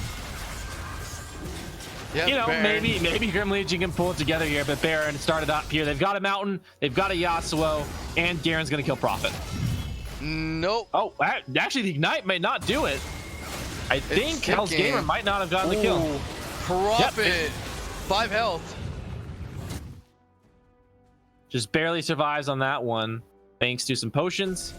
And yeah, Grim Legion. The Fizz is 8 kills, so that's good. The Jinx on 2 items now. And yeah, that was a lot of damage from the Garen. Yep. Hooks onto Bonito, and everyone just jumps onto Lock just like that. Chums of water goes out. Axgara takes a huge chunk of damage, but that's not big enough to get him less than half. But the top inhibitor tower goes down. Inhibitor is going to be next here. And 12-inch, he's just nowhere to be found at the moment here, but he does get that back successfully. Now he's with the rest of the team here, but Prophet does not have the ult. The minions are too much in the way for any of their skill shots to even land at the moment here, but there goes 12-inch going into the front, has the ult out, but he's in the realm right now. That's a good 2-man knockup, and Cal will be able to pick up 2 kills there eventually. Smiling Gamer goes away as well, and a good rocket coming in from the Jinx, but it doesn't seem like it is going to be too much here. I believe this game is already over, but everyone's just pushing them off. A double kill coming in from Overlord, but it is already too little too late, as this game is already done for. Serpentis Academy goes and heads into the quarterfinals with Dynasty Esports. This a bit unfortunate that they accidentally picked the Nasus, and this is the result for them. But Grim Legion put up a good fight. They played a good series. I think, they took a game off of Serpentis, who I think is a really good team and should do well moving forward here. And it was an entertaining game at the very least at the end. I think both teams had fun with it, and I certainly enjoyed watching it. GG, well played to both teams. Entertaining series and a good series. The first couple of games were action-packed, and they had some really impressive plays from both sides here. So a great way to end the season, at least for Grim Legion, I think. Even if it happened a little bit by accident, I think if you're going to go out anyway, I think that's not a bad way to do it. Go out with a blast. Hold on. I am typing away. In case you guys don't know what I'm doing.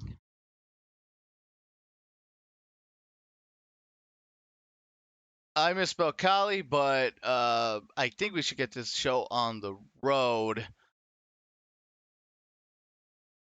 Okay, hold on. Let me talk to... I think we're gonna get an interview with the entire team. Yeah, so we'll get them in here in a second. But an entertaining series. I think it was a fun game to end the series for sure. And we had some good games to start things off. it was kind of interesting as well. We had several different junglers for Serpentis.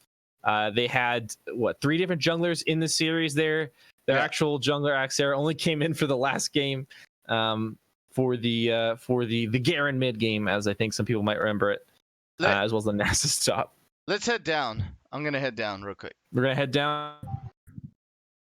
Okay, hold on. Let me get my. Oh, there you are. Okay, you're in here. All right, we got everyone in here.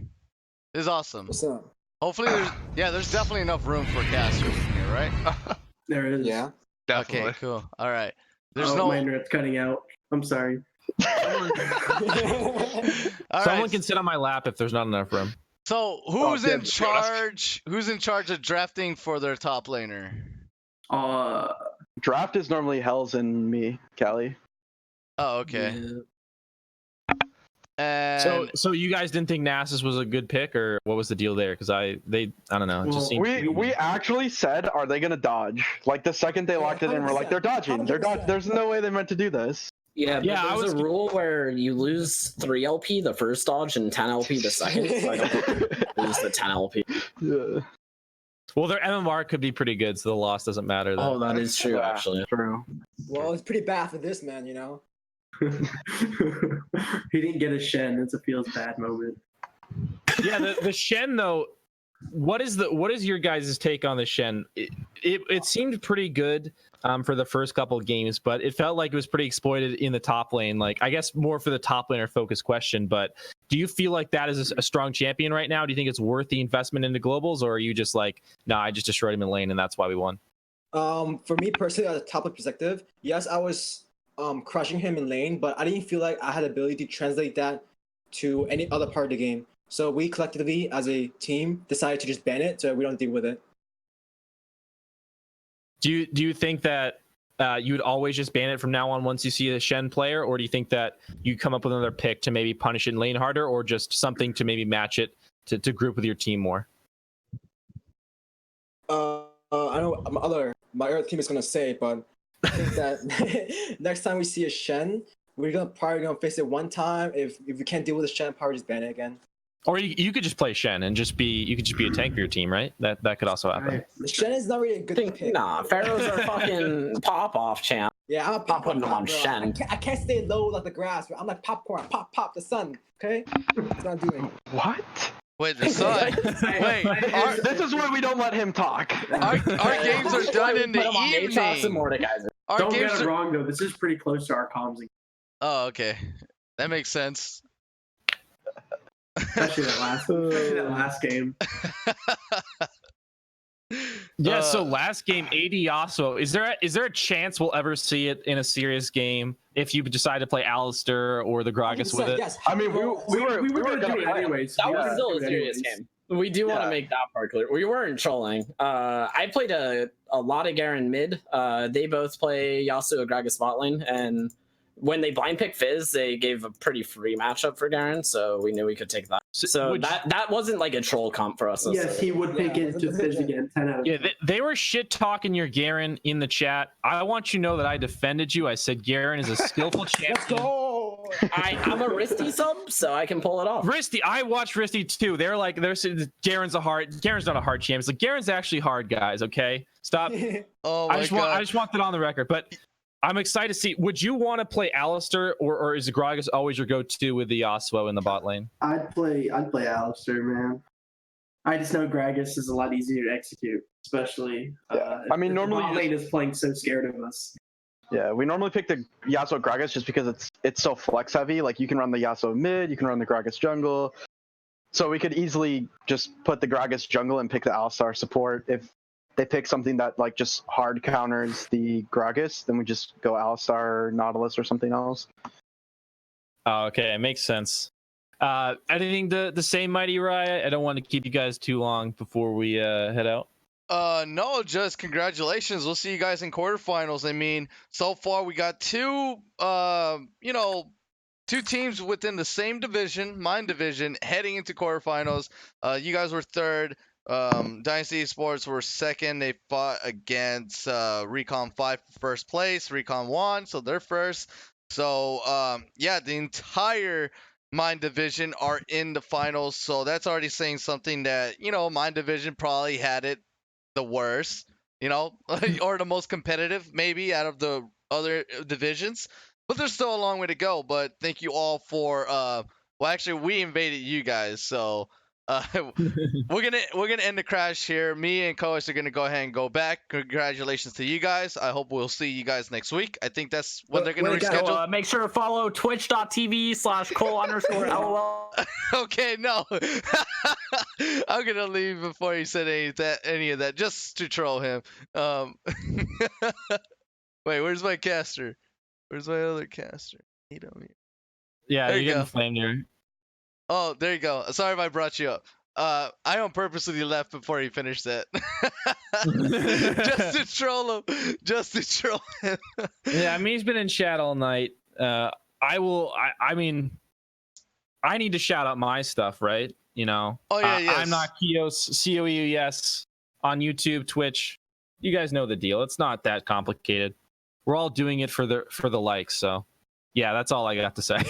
Omega Esports League, thank you for the follow. Much love from here in the Phoenix Rising League. And that is it for tonight. Thank you guys for watching. If you are not in our Discord, we have our schedules there. Tomorrow, we're going to have Polar Ace versus Tempest Rampage at 6 p.m. Eastern Time. 6 p.m. Eastern Time. Mark that on your calendars. Tomorrow is Saturday, a beautiful Saturday. Hope you guys had a beautiful Friday, and hopefully we made that Friday more entertaining for you all as well. So this has been MightyRai on the Play-by-Play cast. My beautiful and wonderful color caster. IamNotCoeus. Thank you for joining me, Coeus, by the way. My Always- pleasure. Yeah. I know when I come and cast as you, you're just gonna compliment me at the end. That's what I do this for. Oh yeah.